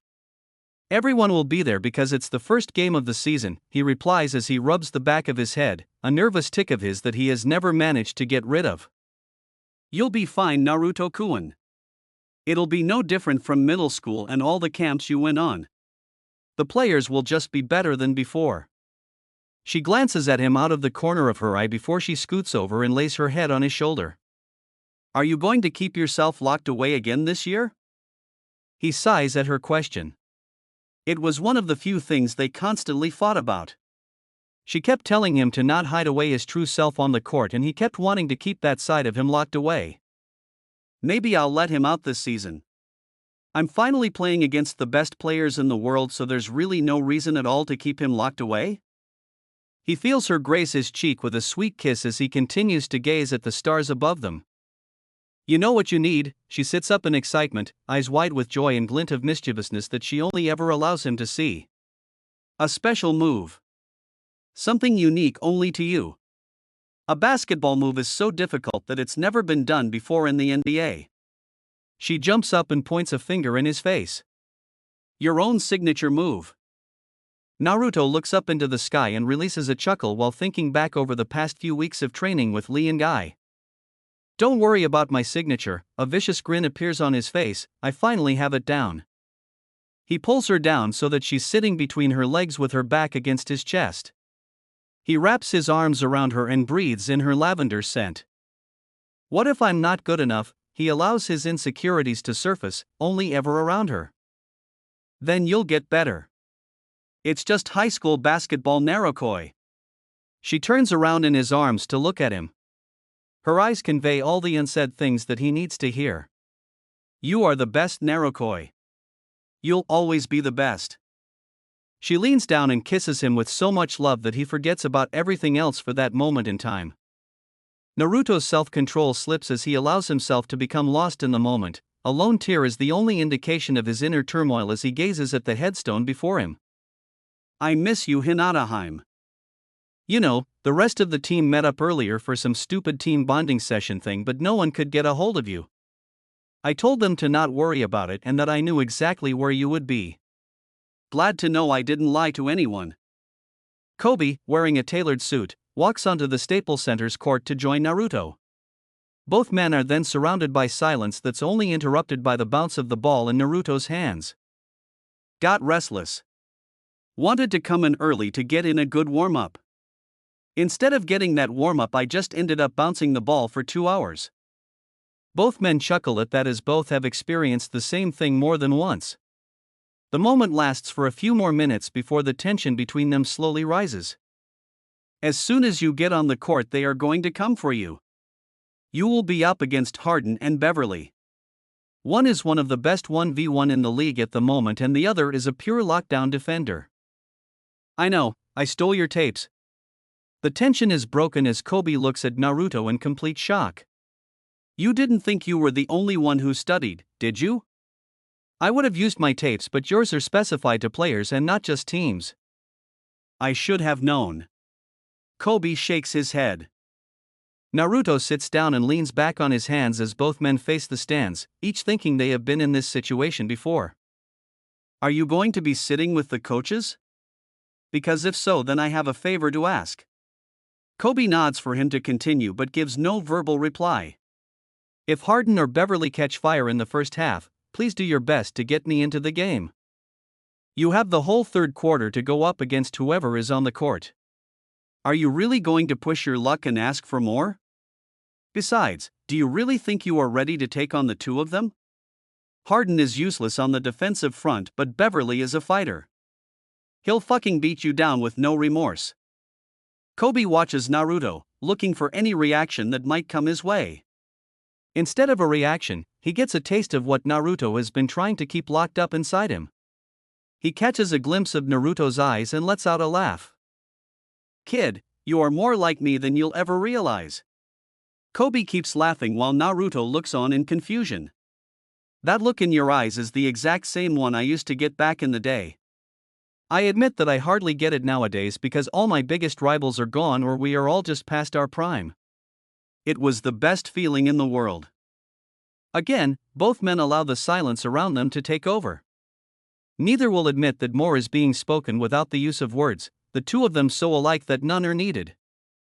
Eventually Naruto gets up and begins to make his way to the rest of the team as he notices the Staples Center staff begins setting up for the game tonight. He stops walking but doesn't turn around as Kobe calls his name. Are you not at all nervous about playing tonight? Since I started playing when I was 5, I've waited to play against someone in a situation where I didn't have to hold back. You are asking me if I'm nervous for something I have been waiting for since I stepped onto a court? Naruto walks down the tunnel but his voice still carries to Kobe. I got rid of any nervousness the night before my first high school game. Naruto walked into the locker where the rest of the team were busy getting ready for the game. As he walks past some of the players to get to his locker, he greets them with handshakes and silly comments. The atmosphere inside the locker room is upbeat with music playing and players getting dressed.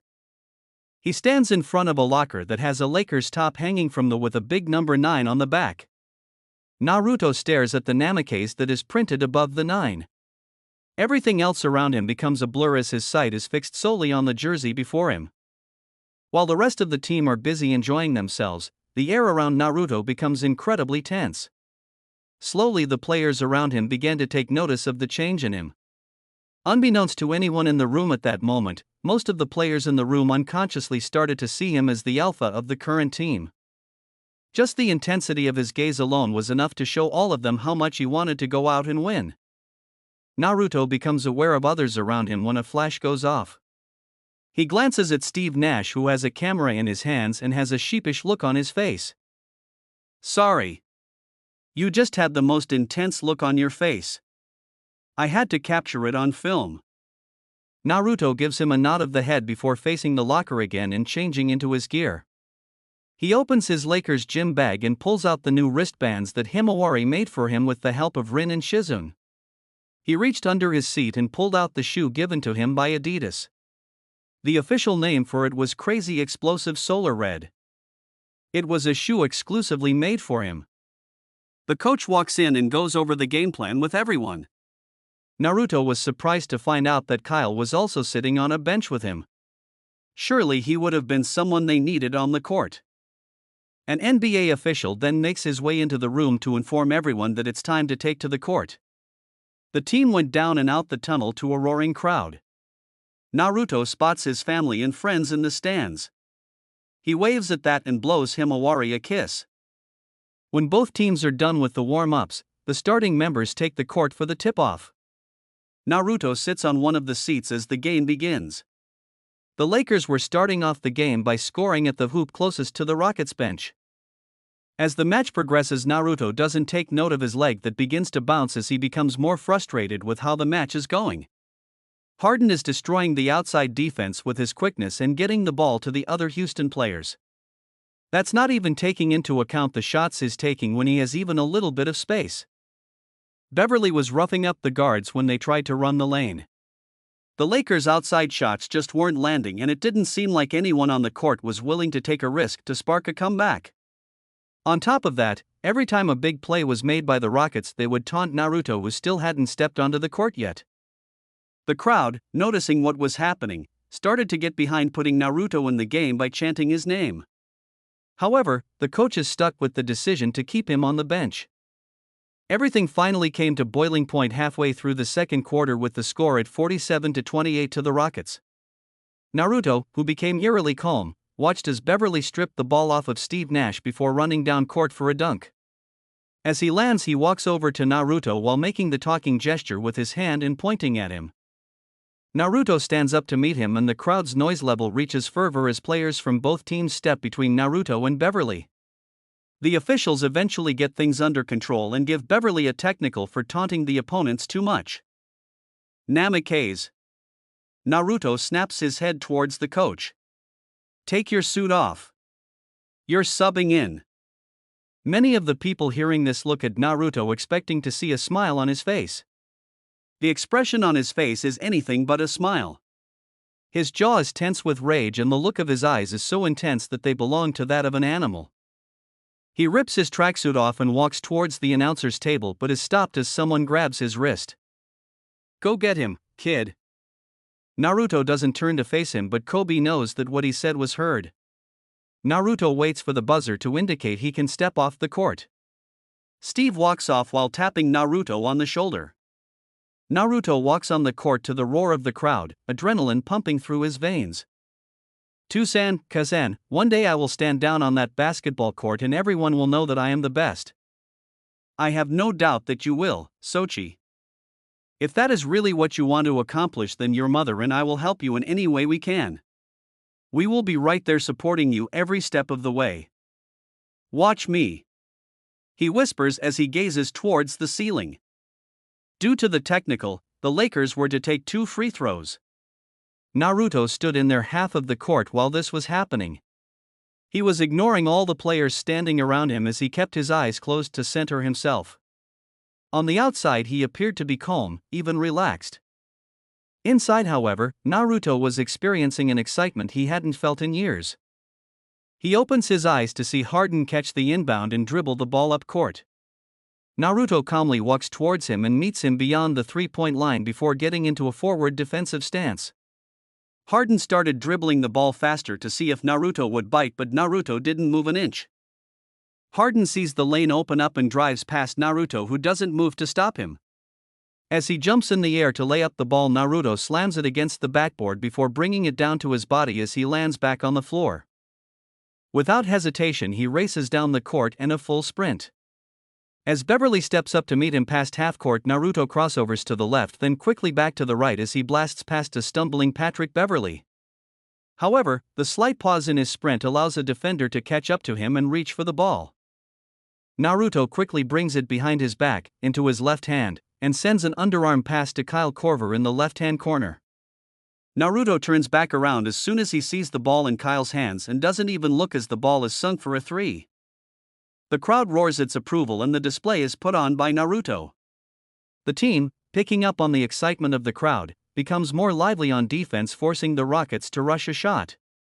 As the centers get ready to duke it out for the rebound, Naruto is already flying through the air and catching the ball. He lands, pivots on his left foot, and throws a touchdown pass to Jody Neeks, who lays it up while being fouled. The crowd once again loses its mind at the brilliant play. As Meeks makes the free throw, the Lakers quickly set up and defend. This time Harden doesn't mess around, he dribbles the ball at a frantic pace before driving to the right, with Naruto following him every step of the way. What Naruto isn't ready for is the step back Harden takes as he gets behind the three-point line and releases a 3 as Naruto jumps in the air in an attempt to stop it. On the next play, Naruto holds up his finger for a 1v1. Pau steps up as if he is about to set up a screen before the entire Lakers team jogs to the left side of the court. Just as Naruto is about to start driving the ball, Beverly steps out of nowhere and presses right up against him. With Naruto focusing on keeping the ball away from Beverly, Harden easily strips it from him and runs up court for an easy dunk. The second quarter was coming to a close and Naruto still hadn't been able to get a shot off. With Beverly and Harden double-teaming him, all he could do was pass to the open man. Naruto already had 6 assists because of the fast pace that the game was being played at. With the clock running down, one of the Rockets players fumbles the ball and it's picked up by Kyle, who throws it to Naruto. Naruto races down the court. As he sees Beverly get into a defensive stance in the paint, he gathers himself and jumps from the free throw line to perform a meteor jam right before the buzzer sounds. The score at the end of the second quarter reads 58-46, with the Lakers drastically closing the gap to the Rockets. Naruto walks backwards towards the Lakers bench as he and Beverly have a face-off. Come at me, bro. I'm on my way. Don't worry about waiting. I'm coming. The Lakers' locker room was extremely upbeat. All players were filled with energy at the way they were playing. The amazing thing about it all is that it wasn't just one or two players doing well. Almost everyone on the court was scoring. Sitting down in front of his locker, Naruto was taking a drink of water as he tried to catch his breath. Tough out there? Kobe asks as he makes his way over. Just not used to the level of play. Naruto replies when he gets his breath back. I'm pushing myself to the limits just to keep Harden from making his shots. Him and Beverly are tearing me down with that double team. Kobe nods his head in understanding. He was actually amazed that Naruto was doing so well in his first game. However, he was concerned by the amount of fatigue that Naruto was showing, having not played a full quarter yet. He sits down next to Naruto and leans his arms on his knees. Okay, here is what I want you to do. Look at your teammates all over the room. Kobe waits for Naruto to focus on his teammates. The Rockets are going to come for you, expecting you to go for the baskets. First and foremost, you are a PG. That means you can't take everything on by yourself. Now, how do you get their attention away from you? Naruto looks around him. Slowly, I plan to start to form in his head as he watches his teammates go about their business. You move it onto someone else. Whispers Naruto before he jumps up in excitement. EY. Kyle. Pow. I need a favor from you guys. Starting the third quarter, Naruto noticed that the Rockets had Beverly and Harden on the bench in order to rest them. He glances to where Kobe is sitting on the bench in excitement. Take over, kid. Run and gun. Naruto shouts to his teammates on the court. And take over is exactly what Naruto did. Naruto was everywhere on the court. Instead of trying to take shots beyond the arc, Naruto was rushing the lane for layups and looking for fouls. He also made sure to keep his teammates involved by ensuring the ball kept moving around the court. On defense, he was pressuring the opposing ball handler as soon as the inbound was in his hands. As the quarter continued to progress, the crowd kept getting behind every play Naruto was making. The team was feeding off of the crowd's reaction. Naruto had 16 points, 14 in this quarter, 9 assists, 6 rebounds, and 3 steals. He was getting more hyped up as the crowd cheered him on. He kept glancing at the Rockets bench every time a big play was made. He wanted Beverly and Harden back on the court and was quickly getting tired of waiting, so he decided to do exactly what Beverly did to him. On the Rockets' next play, Naruto let Kyle guard the PG as he stayed in the line, out of sight from the PG's vision. On instinct, Naruto quickly sprinted out of the paint with his arm outstretched just as a pass was made. Naruto smacks the ball down court and sprints after it, leaving everyone else in the dust. He grabs the ball as he nears the hoop and slows down to settle himself. As he enters the paint from the right-hand side, he jumps in the air and spins twice before slamming the ball through the hoop. Everyone in the Staples Center goes insane at having just witnessed a 720 dunk in an official NBA game. Naruto hypes the crowd up even more by walking past the Rockets bench and pointing his finger at Harden. Come play with a demon. Naruto's family started chanting his nickname after hearing what he shouted. Kitsune. Kitsune. Kitsune. The rest of the crowd picks up the chant as the Rockets call a timeout. Naruto walks towards his bench, being congratulated all the way by his teammates. He walks right up to Kobe, who was sitting on the bench chuckling to himself. So, how was that? Naruto asks with a vicious grin on his face. Kobe lets out a laugh at Naruto's brashness. Kid, I couldn't have done it better myself. Naruto hears the crowd start booing and glances over at the Rockets bench. He watched as Beverly and Harden walked onto the court. He immediately went over to Kyle and Powell. Hey guys. Are you ready to go through with the plan? Yes, I am. Yeah, I'm ready to go. The team walks on the court and sets up on defense. Naruto watches Harden dribble past half-court. Naruto steps up to meet him. Harden does a crossover and tries to get past him. Naruto is still riding the momentum from before the timeout. He is all over Harden, forcing a pass. The Rockets manage to score after almost running out the shot clock. Naruto calls for a quick rebound and sprints down the court for a coast-to-coast. Beverly meets him just as he reaches the lane, forcing Naruto off balance as he releases the ball. As he rushes back to stop the fast break, he sees Kyle start heading in the same direction. "Stay in the corner." Naruto races back and gets between Harden and Beverly to stop a pass with his left hand. He pivots on his left foot as he releases the ball. Using the momentum of the spin, Naruto places his right hand on the ball and pushes it as hard as he can. Everyone watches as the ball flies to seemingly no one. Lots of people are surprised to find the ball landing in the hands of Kyle Korver, who stayed behind in the corner, as he sets himself and releases a perfect three-point shot. The crowd goes insane at the latest amazing play that just transpired on court. Naruto was completely dominating the game. Everyone watching the game at that moment were in utter shock at the rookie sensation going head-to-head with two veteran players and coming out on top. Naruto is once again being double-teamed on the right side of the court. He catches a glimpse of Pao setting up a screen on the left side. He jumps into the air, a good few inches higher than either defender, and uses both hands to send the ball across the court. Just as it seems it's about to hit Pao, Kyle appears around him to perform a catch and shoot. With the clock running down to end the third quarter, Naruto sprints down.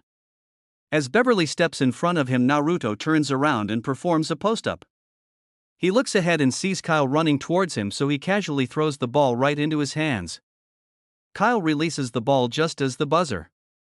The team goes crazy at the buzzer beater, with everyone on the bench jumping up and performing handshakes with Kyle. It was Kobe that noticed Naruto was amongst those joining in the celebration. The crowd's cheers slowly die down as more attention is being placed on Naruto, who still hasn't moved away from his place.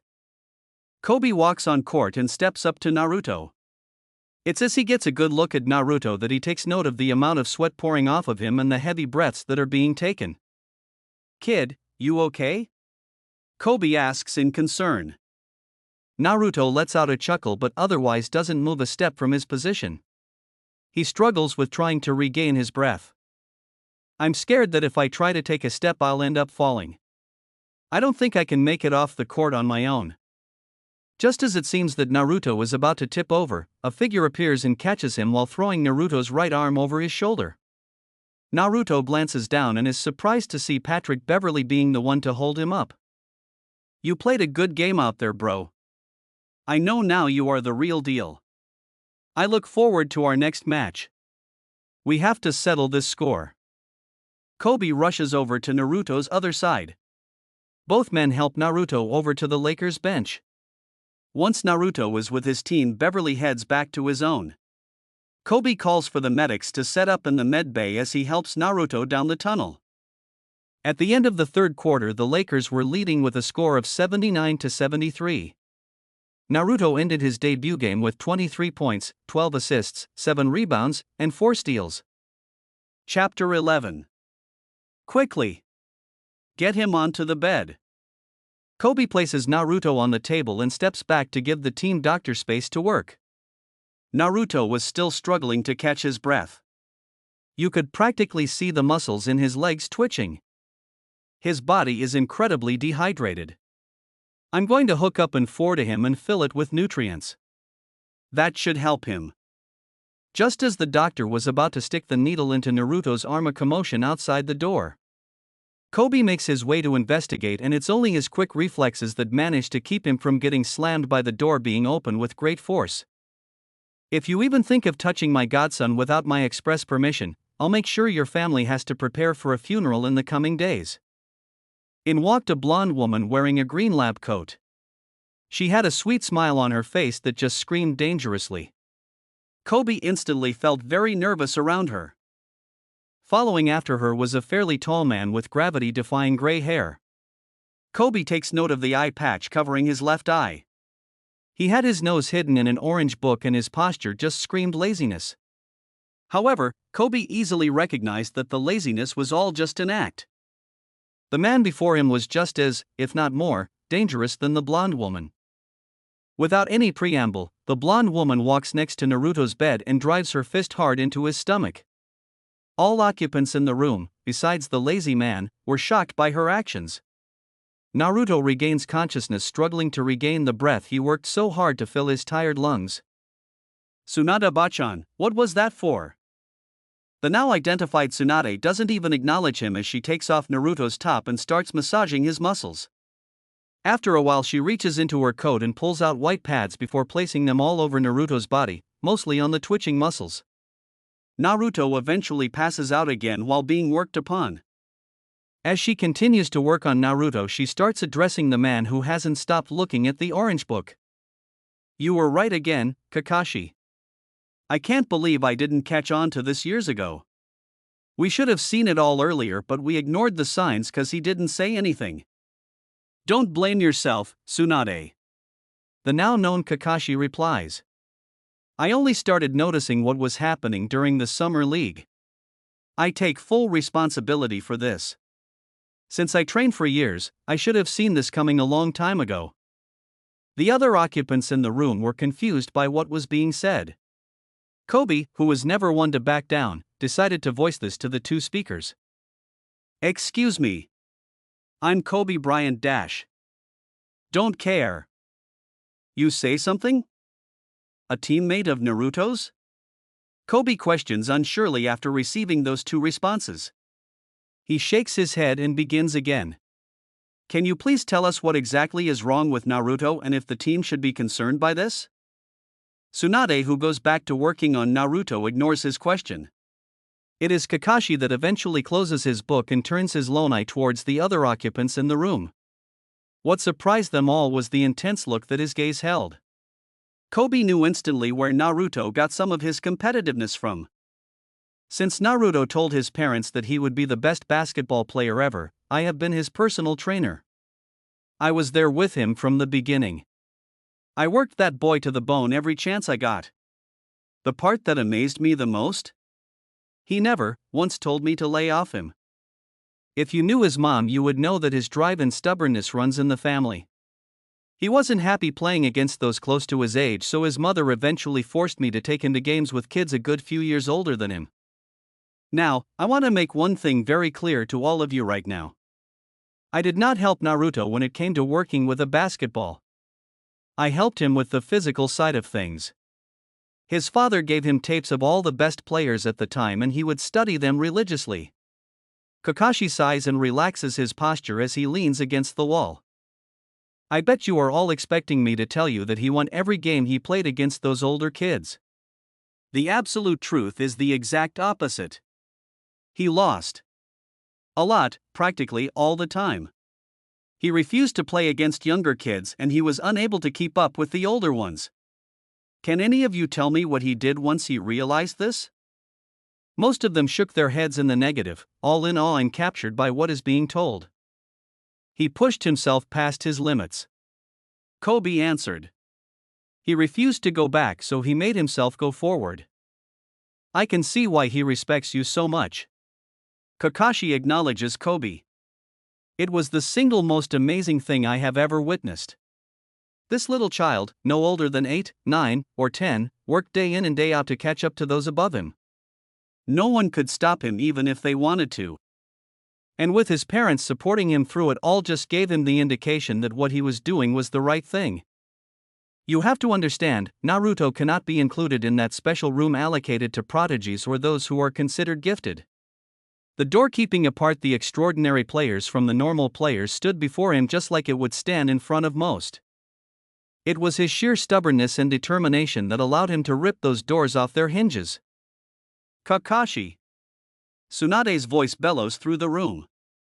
You know he hates anyone divulging anything about his childhood. Kakashi flinches back at the cold gaze being sent his way and rubs the back of his head sheepishly. Gomen, Tsunade. Kakashi once again adopts a serious look as he continues. Naruto has not had to push himself anywhere near his limit in years. It's because of that very fact that he doesn't know where his limitations are. What we all witnessed tonight is Naruto playing without restraint for the first time in a long while. The only comparison he has is from before he started high school. Obviously, he is much better now than he was then. He just needs to find a way to get his body to keep up with what he's trying to make it do. Most people in the room are confused by what they were just told, but it's Kobe who once again understood exactly what Kakashi was trying to tell them all.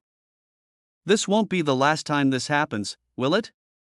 He's going to keep at it until he finds that barrier he can't get past, and even then, he'll just keep going. Right. It'll take a few games, maybe this entire season, but eventually his body will adjust itself to the level of play. What you really shouldn't do is expect him to put down the same results that he did tonight. He was just very highly motivated. My best guess is that he'll be highly erratic until he can find the right balance. I can easily help him with that. I would just like to say, Stephen A. Smith starts off smugly, that I have nothing to say on this matter. I'll just let the stat sheet say everything for me. He sits back and crosses his arms back in triumph. It was the first podcast of First Take after the Lakers' opening game. Ever since the end of the match, social media had been filled with talks about Naruto and the Lakers' close game against the Rockets. Oh, so I'm the only one who saw that Naruto Namake's had to literally be carried off the court? Skip Bayless fires back. He couldn't walk. Oh, I'm sorry. You go out onto the court, take over the game like you were a seasoned veteran, match up against superstars on both sides of the court, while winning most encounters, might I add, and rack up the stats that young man did. After you have done that, tell me how tired you really feel. People, I make too much of a big deal without him having done anything. We need to step back. Not done anything? Stephen A. screams in shock. Winner and MVP of the NCAA, he captained and led our U21 basketball team to a world championship. What more do you need? That wasn't the NBA. He cannot handle playing in the top league yet. That was clearly shown in the game. A game that his team won. A game that he took over. A game that got the crowd involved. A game where he inspires a comeback. A game where you got his team to play better than I thought they were capable of. A game where he put down 23 points in 18 minutes. A game where he racked up 12 assists. A game where he was 3 rebounds away from getting a triple-double on his debut. Exactly. His debut. It was a magnificent game, I won't deny that fact. But it was his first game. We cannot and should not put him on such a high pedestal after just one game. We did that with LeBron. And that was when he was still in high school. And newsflash, Naruto had a better debut with 24 minutes less. LeBron is an anomaly. A freak of nature. Yet, Naruto has already accomplished much more relevant things at the same age. I am not saying right now that I would pick Naruto over LeBron. But in the future? Once he adjusts himself properly, gets his match stamina much higher, and refines his movements, I'll be the first to pick him over anyone else currently in the league. If his growth continues at this rapid rate, I'll definitely consider him on my all-time best list. Am I ever gonna know your name? I want you to figure it out. She giggles in reply. And why is that? The two of them were standing on the pier looking out of the ocean again. This early morning meetup of theirs is an event that both looked forward to when they were at home and not on the road. I don't want you to look at me differently once you find out who I am. It's hard for me to find someone I can speak to without having to worry about whether they mean what they say or they are just saying the things they think I want to hear. Naruto glances down next to him to see a frown adorning her beautiful face. He playfully nudges her with his shoulder to gain her attention. EY, don't worry about that. I kinda don't have a filter when it comes to saying things. I try to speak truthfully as much as possible. Kinda have to since I have to set an example for my little. How is Himawari? She questions in excitement. Does she enjoy school? They both fall back into a comfortable conversation, talking about everything yet nothing at the same. Conversation between them has always been easy. So how are things going in your love life? Meet any cute girls, Mr. Lakers frontman, she giggles at him. Nah, you know I'm not looking for anyone. He rubs his head sheepishly. I just want to focus on my game and Himawari for now. Besides, when I do eventually decide to start dating someone, I have to make sure that Himawari approves of her as well. It must be nice, she chuckles softly, having someone so close to you that's so protective of you. Naruto glances over at her and notices a sad, almost wistful, look upon her face. A slight tightening in his chest lets him become aware of a sudden protectiveness he feels towards this amazing person standing next to him. You got me. He replies with a soft smile, which catches her attention. You don't even know my name, she exclaims incredulously. So? I care. I don't have to know your name to know that you are someone worth caring for. You are insane. And why is that? Yeah, I don't know your name, but that doesn't mean I don't know you. Sure, I don't know your favorite color, or food, or drink, or your birthday or anything like that, but I know you as a person. I know that you care about those around you even when I think they don't deserve your care and affection. I know that, like me, you prefer being in places without lots of people around. I know that you are a great listener when someone needs to vent. I know that you have a strong opinion and you are definitely not scared of expressing it. She blushes as he says all this. He speaks in such a sure voice that she can't help but be drawn in. Lastly, I know that whoever it is that broke your heart will one day consider it to be the greatest mistake he has ever had. You are truly an amazing person who deserves someone who can really see that instead of taking it all for granted. He finally glances down at her to find that she has a few tears running down her face. Before he can start to panic, she stands on her toes, while pulling him down by his shirt, to place a gentle kiss on his cheek. Thank you, Naruto. She whispers softly as she pulls away from him. Okay, we really need to do something about the inside lane. We can't have Davies just continue to have his way out there. It was halftime during the game against the New Orleans Pelicans.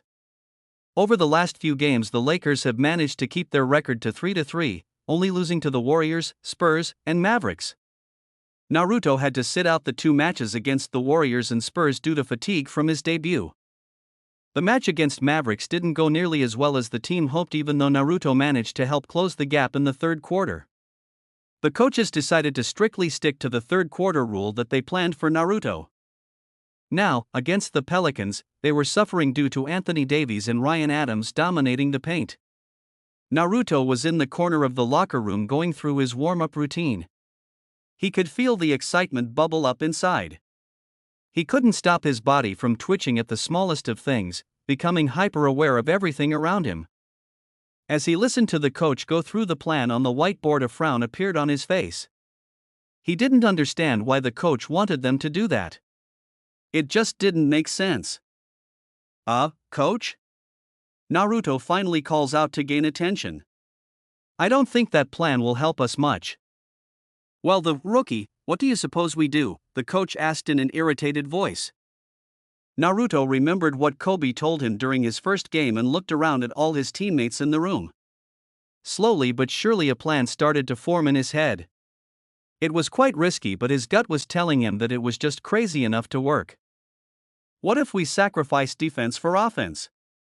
With the Pelicans up but 18 going into the third quarter, how do you think the Lakers will respond? Well, we all know that the third quarter is when Naruto is allowed to play. Hopefully the young PG can rally the team to make a comeback in the second half of the game. Just as the commentators finished their discussion, the Lakers team walked out of the tunnel and onto the court. What surprised most of the attending audience was the fact that Steve Nash was walking with the team. Normally, Nash would be benched in this quarter to allow Naruto to get some much-needed minutes. What also drew the eye of all attending was Naruto walking onto the court as well. The Pelicans start off the quarter with the inbound.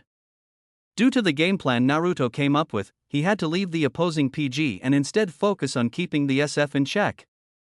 He watches as Davies posts up on Pei as he calls for the ball. He starts running as soon as he sees the PG go for a lob. Just as the ball reaches its apex, Naruto is in the air, gaining so much height that he snatches the ball out of the air. He passes the ball to Nash before he jobs up the court into the right-hand corner, with Kyle doing the same in the left-hand corner. As Nash makes it past half-court, the 2 big men on the floor for the Lakers set up screens for both Kyle and Naruto. Both players run towards Nash to gain some open space. Nash passes to Kyle, who catches the ball and performs a quick release. On the next play, Davies manages to score a layup.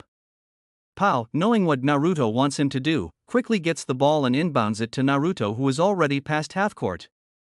Naruto catches the ball and dribbles it to the three-point line before jumping, setting his sights and releasing the ball. Ryan Anderson performed a spin move to get past his defender and went up for a dunk, only to be met by Naruto. Naruto managed to get a hand to the ball just before it got to the rim. However, the momentum that Anderson got to the rim caused him to collide with Naruto and sent him flying into the cameramen. As the play continued, Naruto got up and raced down the court, blood boiling at being shoved down. He noticed Kyle catch the ball and try to get rid of his defender. He saw Naruto run towards him, calling for the ball, so he threw it towards him. Naruto had to jump forwards before he caught the ball in order to avoid a backcourt violation. As he lands, he uses the momentum to take 2 quick steps before jumping in the air and shooting the ball for beyond the 30-foot mark. The Lakers continued to use 3-point shots to close the gap on the Pelicans. What amazed everyone was the fact that Naruto and Kyle looked to be getting better and better as the quarter went on. It was almost as if they were trying to outdo the other, like they were having a competition between themselves. The Pelicans were still dominating the paint, but they just couldn't keep up with the Lakers' outside shot.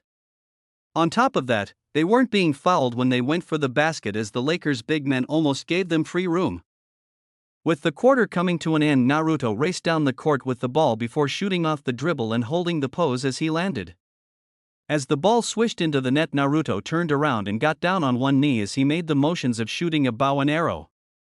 On the last play of the quarter, Pao forced Davies into attempting a fadeaway. Naruto went up for the rebound and quickly passed it to Kyle, who was trying to get to half court. As he got to the line, he shot the ball just before the buzzer went.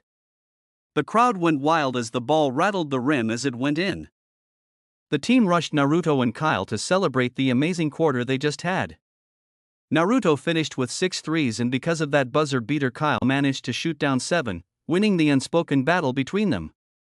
The Lakers managed to outscore the Pelicans so decisively that they managed to gain the lead with the last 2 shots made. Naruto sat out the fourth quarter, but it didn't really make that much difference. The Lakers, due to riding the high for the third quarter, managed to extend the lead in the fourth and win the game. Naruto was having a tough time going against Klay Thompson. The two of them were so evenly matched today that both were having a hard time doing anything but pass to an open teammate. On top of fighting with Thompson, Curry was having one of those days where everything was just going through the hoop. As the game continued, Naruto was getting angrier at the showboating Curry was putting on. He finally had enough when Curry shot a 3-pointer over him and pointed a finger at him. "You talk too much, rookie. Where's all those skills you keep boasting about? Get off my court." Naruto, already at boiling point, smacked Curry's hand out of his face. Both teams suddenly converged in a scuffle, with Green having his hand around Naruto's neck. Naruto grabs Green's hand with his left hand and pulls it down. As Green stumbles forward, Naruto steps to his right and swivels his body to the left, driving his fist into Green's unprotected side. Green falls to the ground, gasping for breath as Kobe rushes onto the court and surrounds Naruto with his arms before dragging him away. Naruto was sitting in the conference room during the post-match interviews. After knocking Green to the ground, Naruto received a double technical and found himself ejected from the game.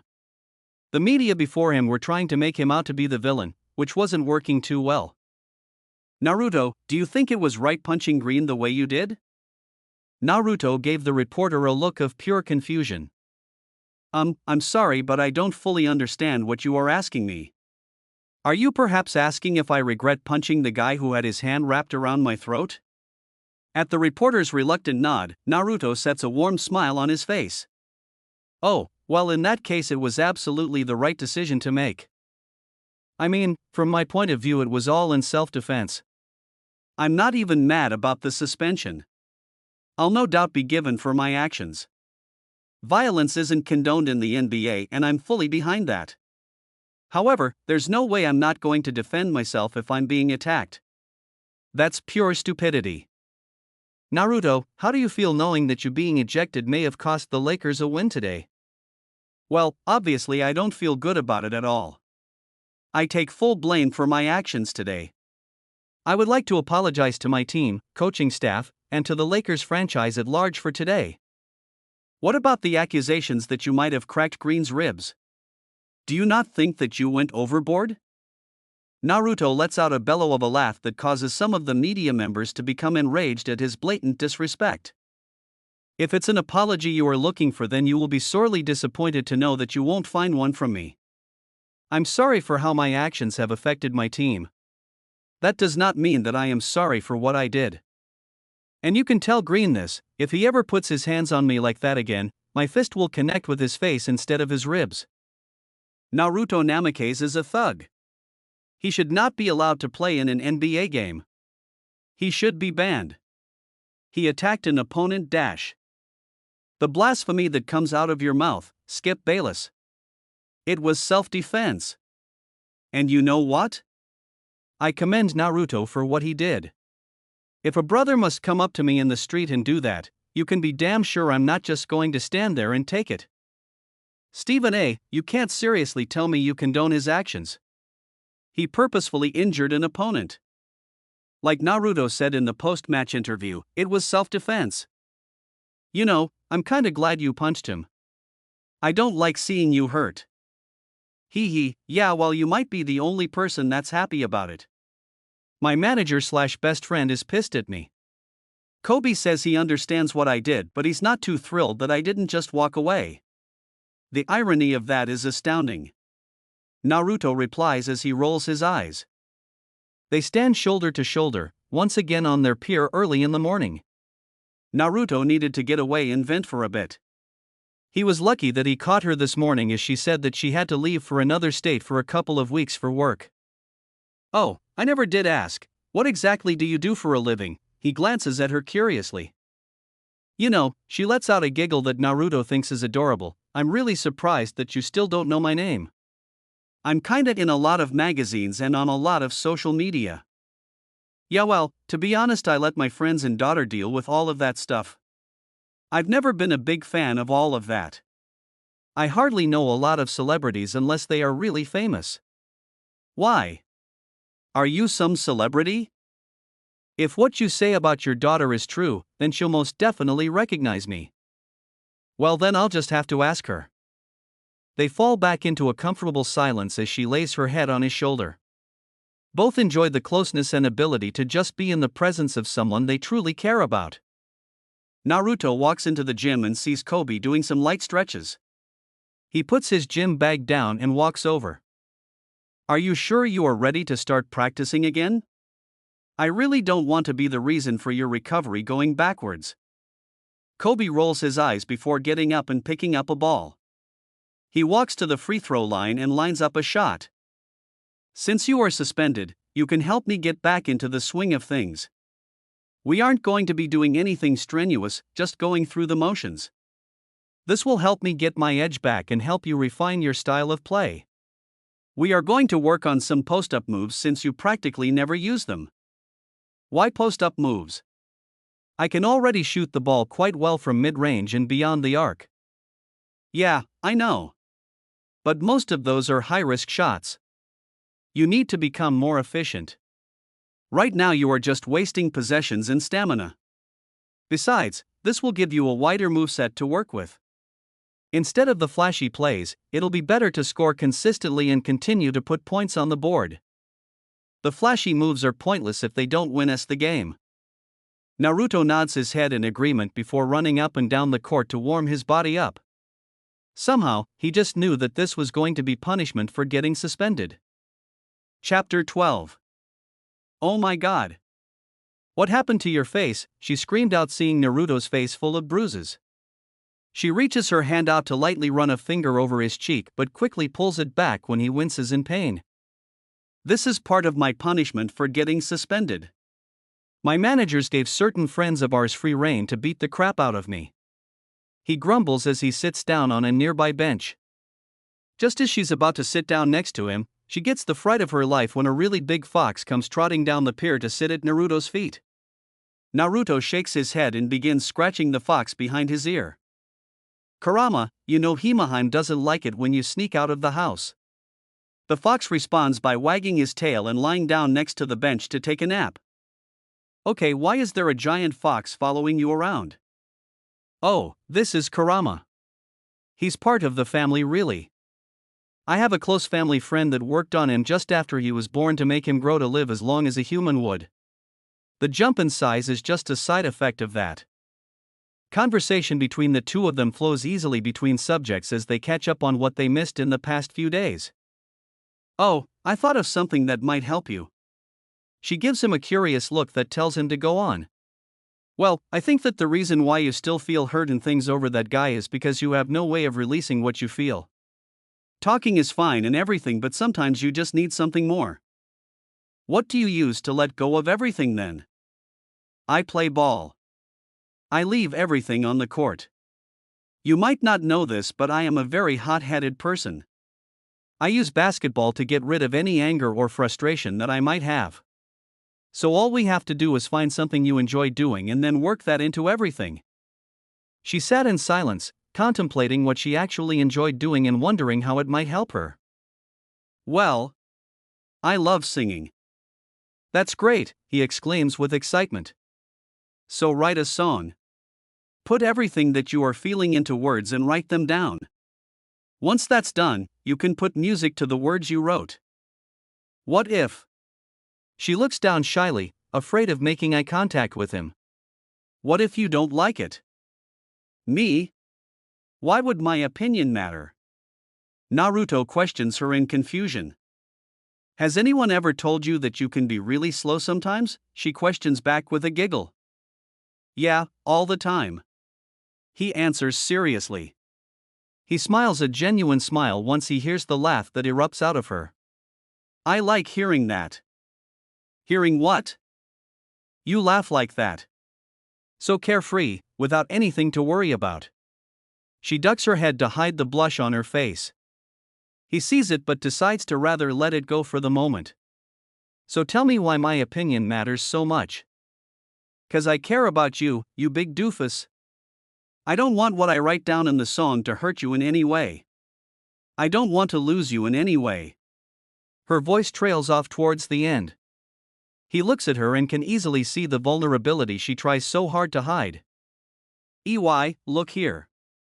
He gently lifts her chin up with his finger. You won't lose me. In fact, I was thinking that as soon as I find out your name, I'll introduce you to Himawari. A shocked expression takes over her face. You'd want me to meet your daughter. Why wouldn't I want my best friend to meet my daughter? Can I ask you something? Naruto's sudden question carries through the mostly empty gym. Yeah, you can. Kobe answers as he takes a ball from the full basket next to him and makes a free throw. Why do you focus on mid-range shooting when I know you are quite good in shooting it beyond the arc? Kobe takes a while to answer, but Naruto doesn't mind. He learnt early on that Kobe likes to think his answers through before voicing it. Mid-range shots are sort of like a warm-up, to get you going in a game and to find your range. At least, that's how I view them. If I become confident with my mid-range shots, then I feel good about taking shots beyond the arc. Another swish indicates another free throw made. I practice them so much because they are my comfort zone. They are what I revert back to if nothing else seems to be working.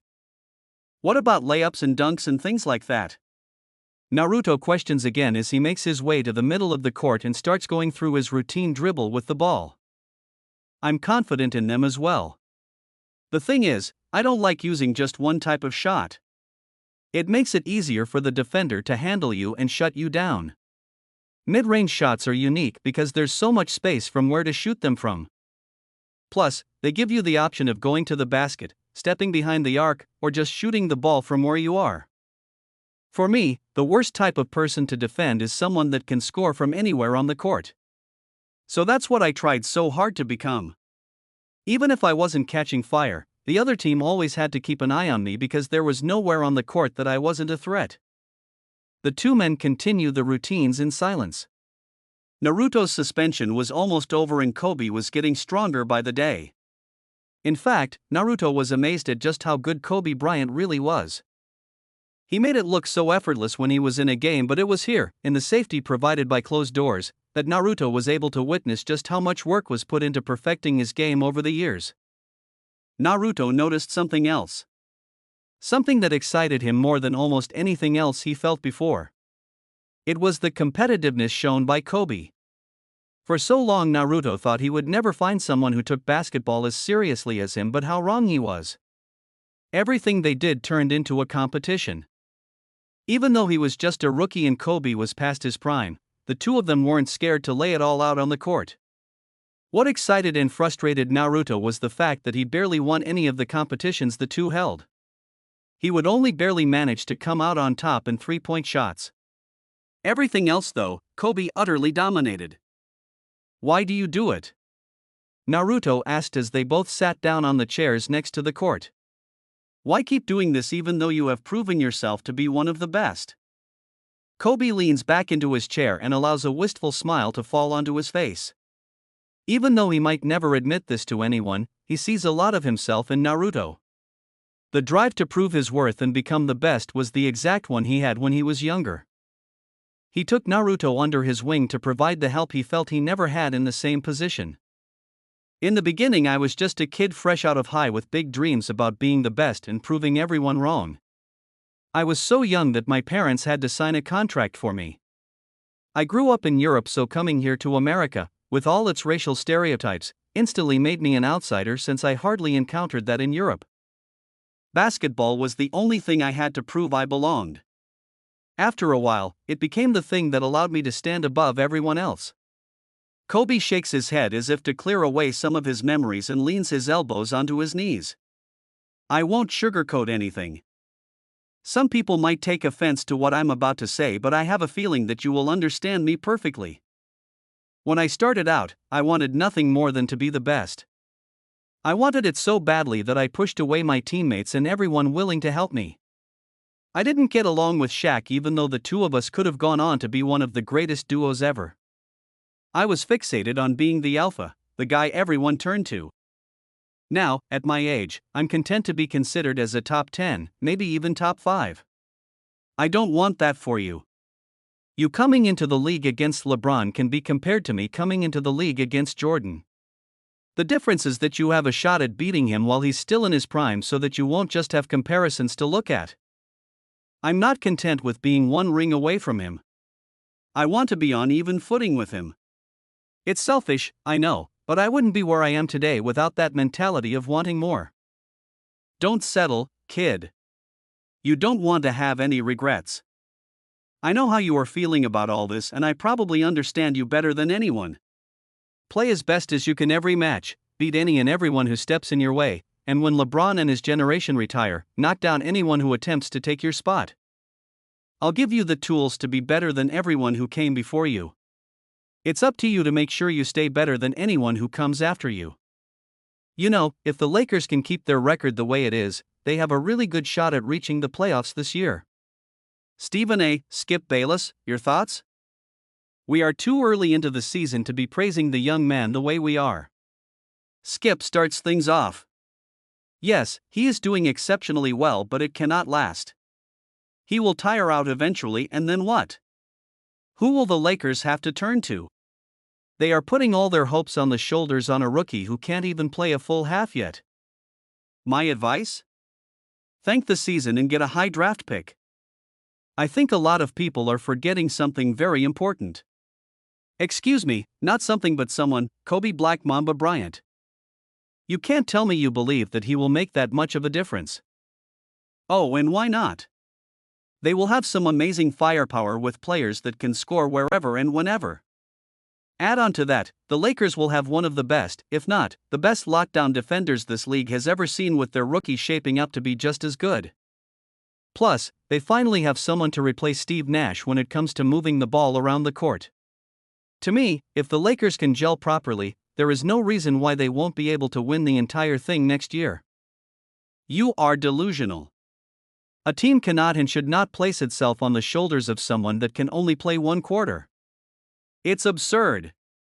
He's averaging 13.5 points, 6.7 assists, 5.2 rebounds, and 2.3 steals per game. And that's all from that one quarter that he gets to play. I don't care who the hell you are. That is amazing stats to put up for just one quarter. Naruto, your suspension is up. From what Kobe told me, you are coming along nicely in terms of conserving your energy while playing. There's a new formation I want to try out that might just be able to help you play for longer durations in the game. The coach informs Naruto. Coach, what do you mean? Am I starting? Naruto questions in excitement, a huge grin on his face. We are gonna give it a trial run in the match against OKC. Now, I'm not saying that we'll stick to this new formation, but if it works out well, then you'll definitely be playing a lot more. Naruto walks out of the office with a skip in his step. He makes his way towards the gym and finds it completely empty. In the confines of the deserted gym, Naruto allowed a vicious grin to finally fall upon his face. He could feel his entire body starting to heat up, itching to prove his worth as a starter. He's broken out of his thoughts by a sudden smack to the back of the head. He whips around with his fist already moving to whoever hit him. At the last second, he notices that it's Kobe standing before him. Naruto manages to stop his fist a hair's breadth from Kobe's jaw. The thing that scares Naruto about the whole incident is the fact that Kobe didn't even flinch. He just stood there with a bored look on his face, even though his eyes had a stern glint to them. Need I remind you of the fact that the last time you decided to let your emotions get the best of you, you had to be carried off of the court? Kobe states sternly to a sheepish Naruto. Hee, sorry Kobe. Naruto replies as he retracts his fist. Okay, let's go over some of your observations on OKC. Right. The only two we really need to worry about are Kevin Durant and Russell Westbrook. Westbrook is the main ball handler while Durant is a scoring machine. Okay, how do you plan on stopping them? Kobe asks curiously. Westbrook is quite quick and explosive. Durant is tall as hell and can score just about anywhere he wants. I plan on defending Westbrook. If he's the main ball handler, then it only makes sense to focus on him more than Durant. Even though Durant is the more lethal player, I can't stop him yet. I'm still not used to playing at this level for a full game. If I try to stop Durant or both Westbrook and Durant, I will just tire myself out too quickly, and that won't help the team in any way. Smart thinking. Kobe nods his head. On offense, I think you should just roam around and perform screens for matches. He holds up a hand when it looks like Naruto is about to protest. I don't want to hear it. You tire out quickly because you are not efficient when it comes to selecting which shots you should take. Yes, you score points, but you are also wasting a lot of possessions. Possessions that someone else on the team could have used to score. Naruto hangs his head in shame as he realizes how right Kobe is. Now that he really thinks back on it, he can recall plenty of times when he should have passed instead of taking a shot. You are currently a PG on this team. That means when you are brought into the game in that position, it is pass first, score later. When you are in the SG position, it's even more important to carefully select your shots, as you will be the team's sniper. SF, you can do whatever you want when you have the ball, but make sure it benefits the team. But what about when no one else is knocking it down? Do I still pass or what? You catch fire. Kobe shrugs carelessly. You hype up the team, and, if you are at home, you hype up the crowd. You're PG. You should know this. If your teammates aren't scoring, how do you get them into rhythm? You give them easier shots. Naruto trails off. You attract the attention of the opponents, creating more space for your teammates to gain confidence again. Exactly. It's no use feeling like you're on fire if your shots aren't falling. First test the waters, find your range, then go at them. Thanks, Kobe. Don't mention it, kid. Kobe. Wait up. Kobe turns away from his office door to see Magic making his way over to him. What magic do you need? I wanted to talk to you about Naruto. Magic gestures towards the office door. May I? Kobe opens the door and lets Magic walk in before he does the same. They both make their way over to the table and sit at opposite ends. Both men know that this is a serious conversation. Not one to waste any time with formalities or pleasantries, Kobe dives right in. What did you want to talk about? I want your honest opinion. Magic knows that Kobe isn't someone he can beat around the bush with. What are your thoughts on Naruto and where do you see him in a couple of years? Both men stare intently at each other, wanting to give nothing away but at the same time knowing that they had to for the sake of the franchise. In 4 to 5 years, he'll be at the same level I was in my prime. That's without me taking any other factors into consideration. If he was to be properly motivated, or have someone truly piss him off that much, I have no doubt he'll make good on that promise of his. You really think that highly of him? Magic questions. I mean, no offense, I am quite fond of him as well, but you truly believe he'll be as good as you say? Kobe leans back in his seat and Magic can see that he is getting lost in past memories. While still in a daze, Kobe replies in a distant voice. He has the same drive as I did back when I started. The defining difference between the two of us is the fact that he is much more mature than I was. He makes use of everything and everyone around him. He is not holding himself back. His work ethic already rivals my own. I just spent a few days putting him through a variety of exercises. The scary thing about it all is that I could physically see him improve with each passing day. Even when he managed to perform a move correctly, he kept at it until it almost became second nature to him. At one point we were having a conversation while he was busy landing shots from all over the court. I don't think he realized what exactly was happening, but the concentration level on him is astounding. Magic soaks all of this up with surprise. You would hardly ever find Kobe praising someone. To hear him speaking this highly of anyone was enough to reaffirm Magic's belief in Naruto. What would you suggest is the best course of action to take with him? He needs a PG. Kobe answers without hesitation. I noticed that as he got more comfortable with his role in the team and finally being able to play against people above his level, that the PG position isn't a right fit for him.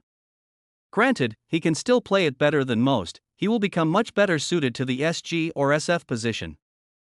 So, Magic begins thoughtfully, a PG whose main focus is passing the ball would be best for him. That might be hard to find as most PGs out there right now are basically just SGs and SFs playing the PG position. Don't forget that person pick will also have to be okay with giving up the spotlight to Naruto. You must have noticed that the crowd plays off of Naruto's performance on court. It's the same reaction that happened when Michael started the second three-peat. They carry on the conversation for a bit longer, discussing who would be the correct fit and other irrelevant matters. Eventually Magic makes his way towards the door. With a hand in the doorknob, he turns around and asks Kobe his final question. When are you going to tell him? Do you not think, since you are basically his mentor, that he deserves the right to know something as big as that? Kobe turns away from Magic and looks out the window in contemplation. I will tell him when we reach the finals next season. Shikamaru and Naruto walk down the corridor towards the Lakers' locker room. Himawari was perched on top of Naruto's shoulders and was waving at everyone that passed by them. So let me get this straight. You want the whole family to spend a day in a park, relaxing, messing around, and interacting with the public? Not that I'm opposed to the idea, but why? You aren't the only one in the family who is popular with the public. Don't forget that a lot of our family businesses deal with the public either directly or indirectly. Plus, we all just need a day to relax. That's probably true.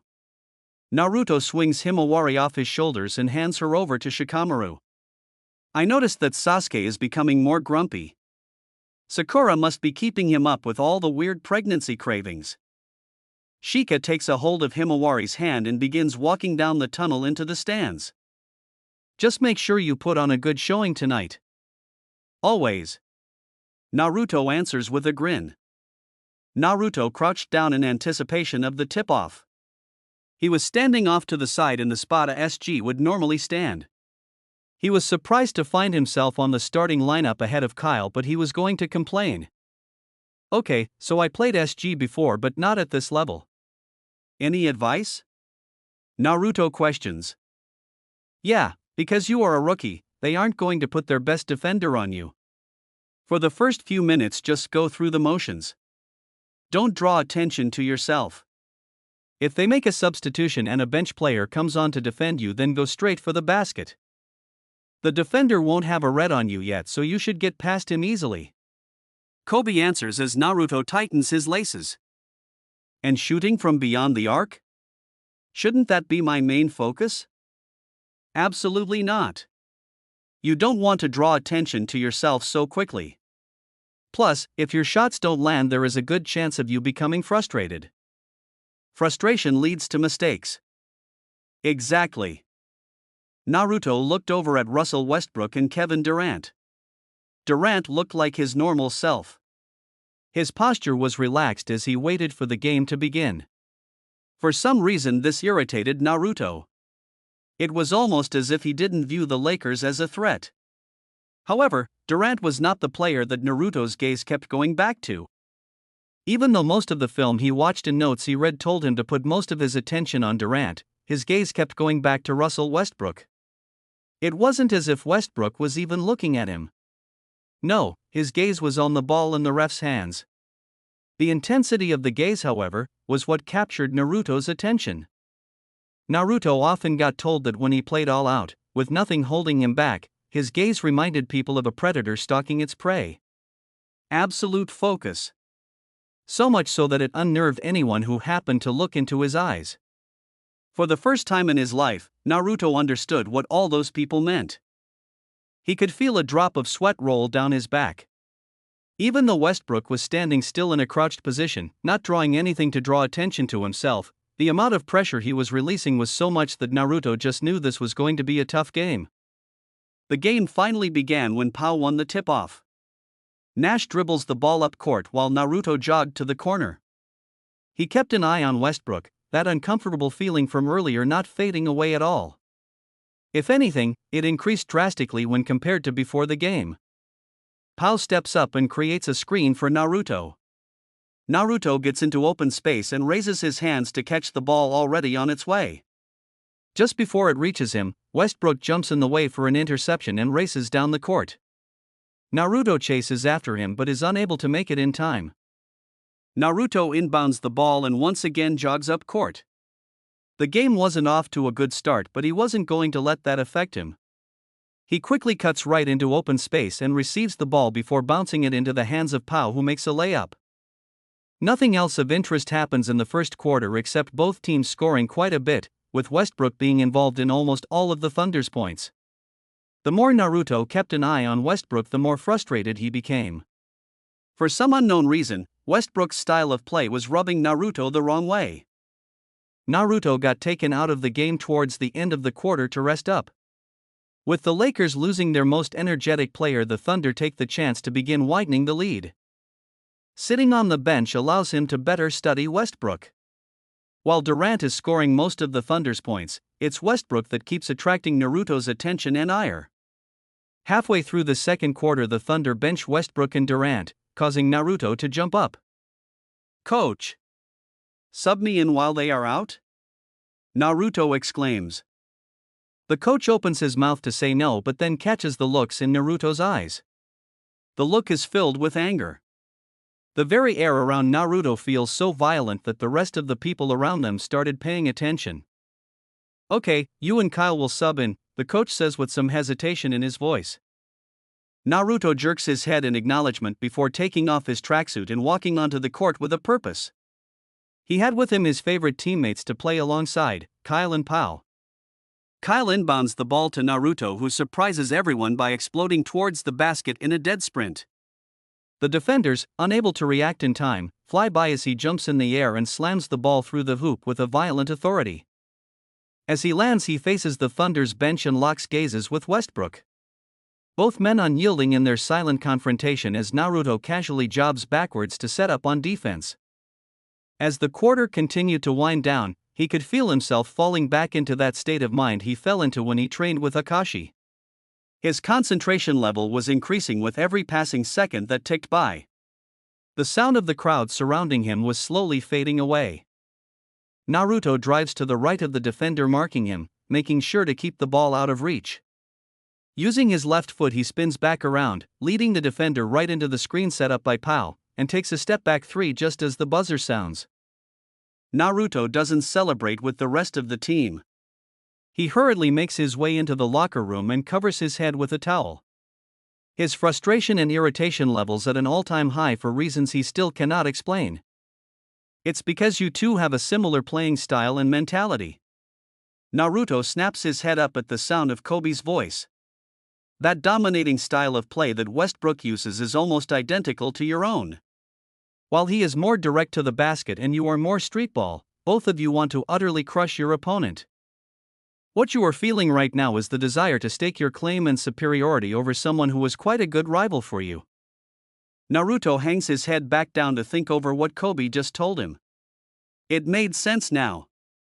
It was uncontrolled excitement he felt before tip-off. He wanted nothing more than to go up against Westbrook and prove he was better. Namikaze. The coach's short breaks Naruto out of his thoughts. I'm benching you the third quarter. What? Coach. The third quarter is mine. Naruto exclaims in disbelief. Yeah, well, I'm taking it away from you. The rest of the team will keep the game as close as possible. We need you to rest up. Naruto notices everyone's attention on him. He must have missed something important earlier while he was lost in his thoughts. You will be coming on the fourth.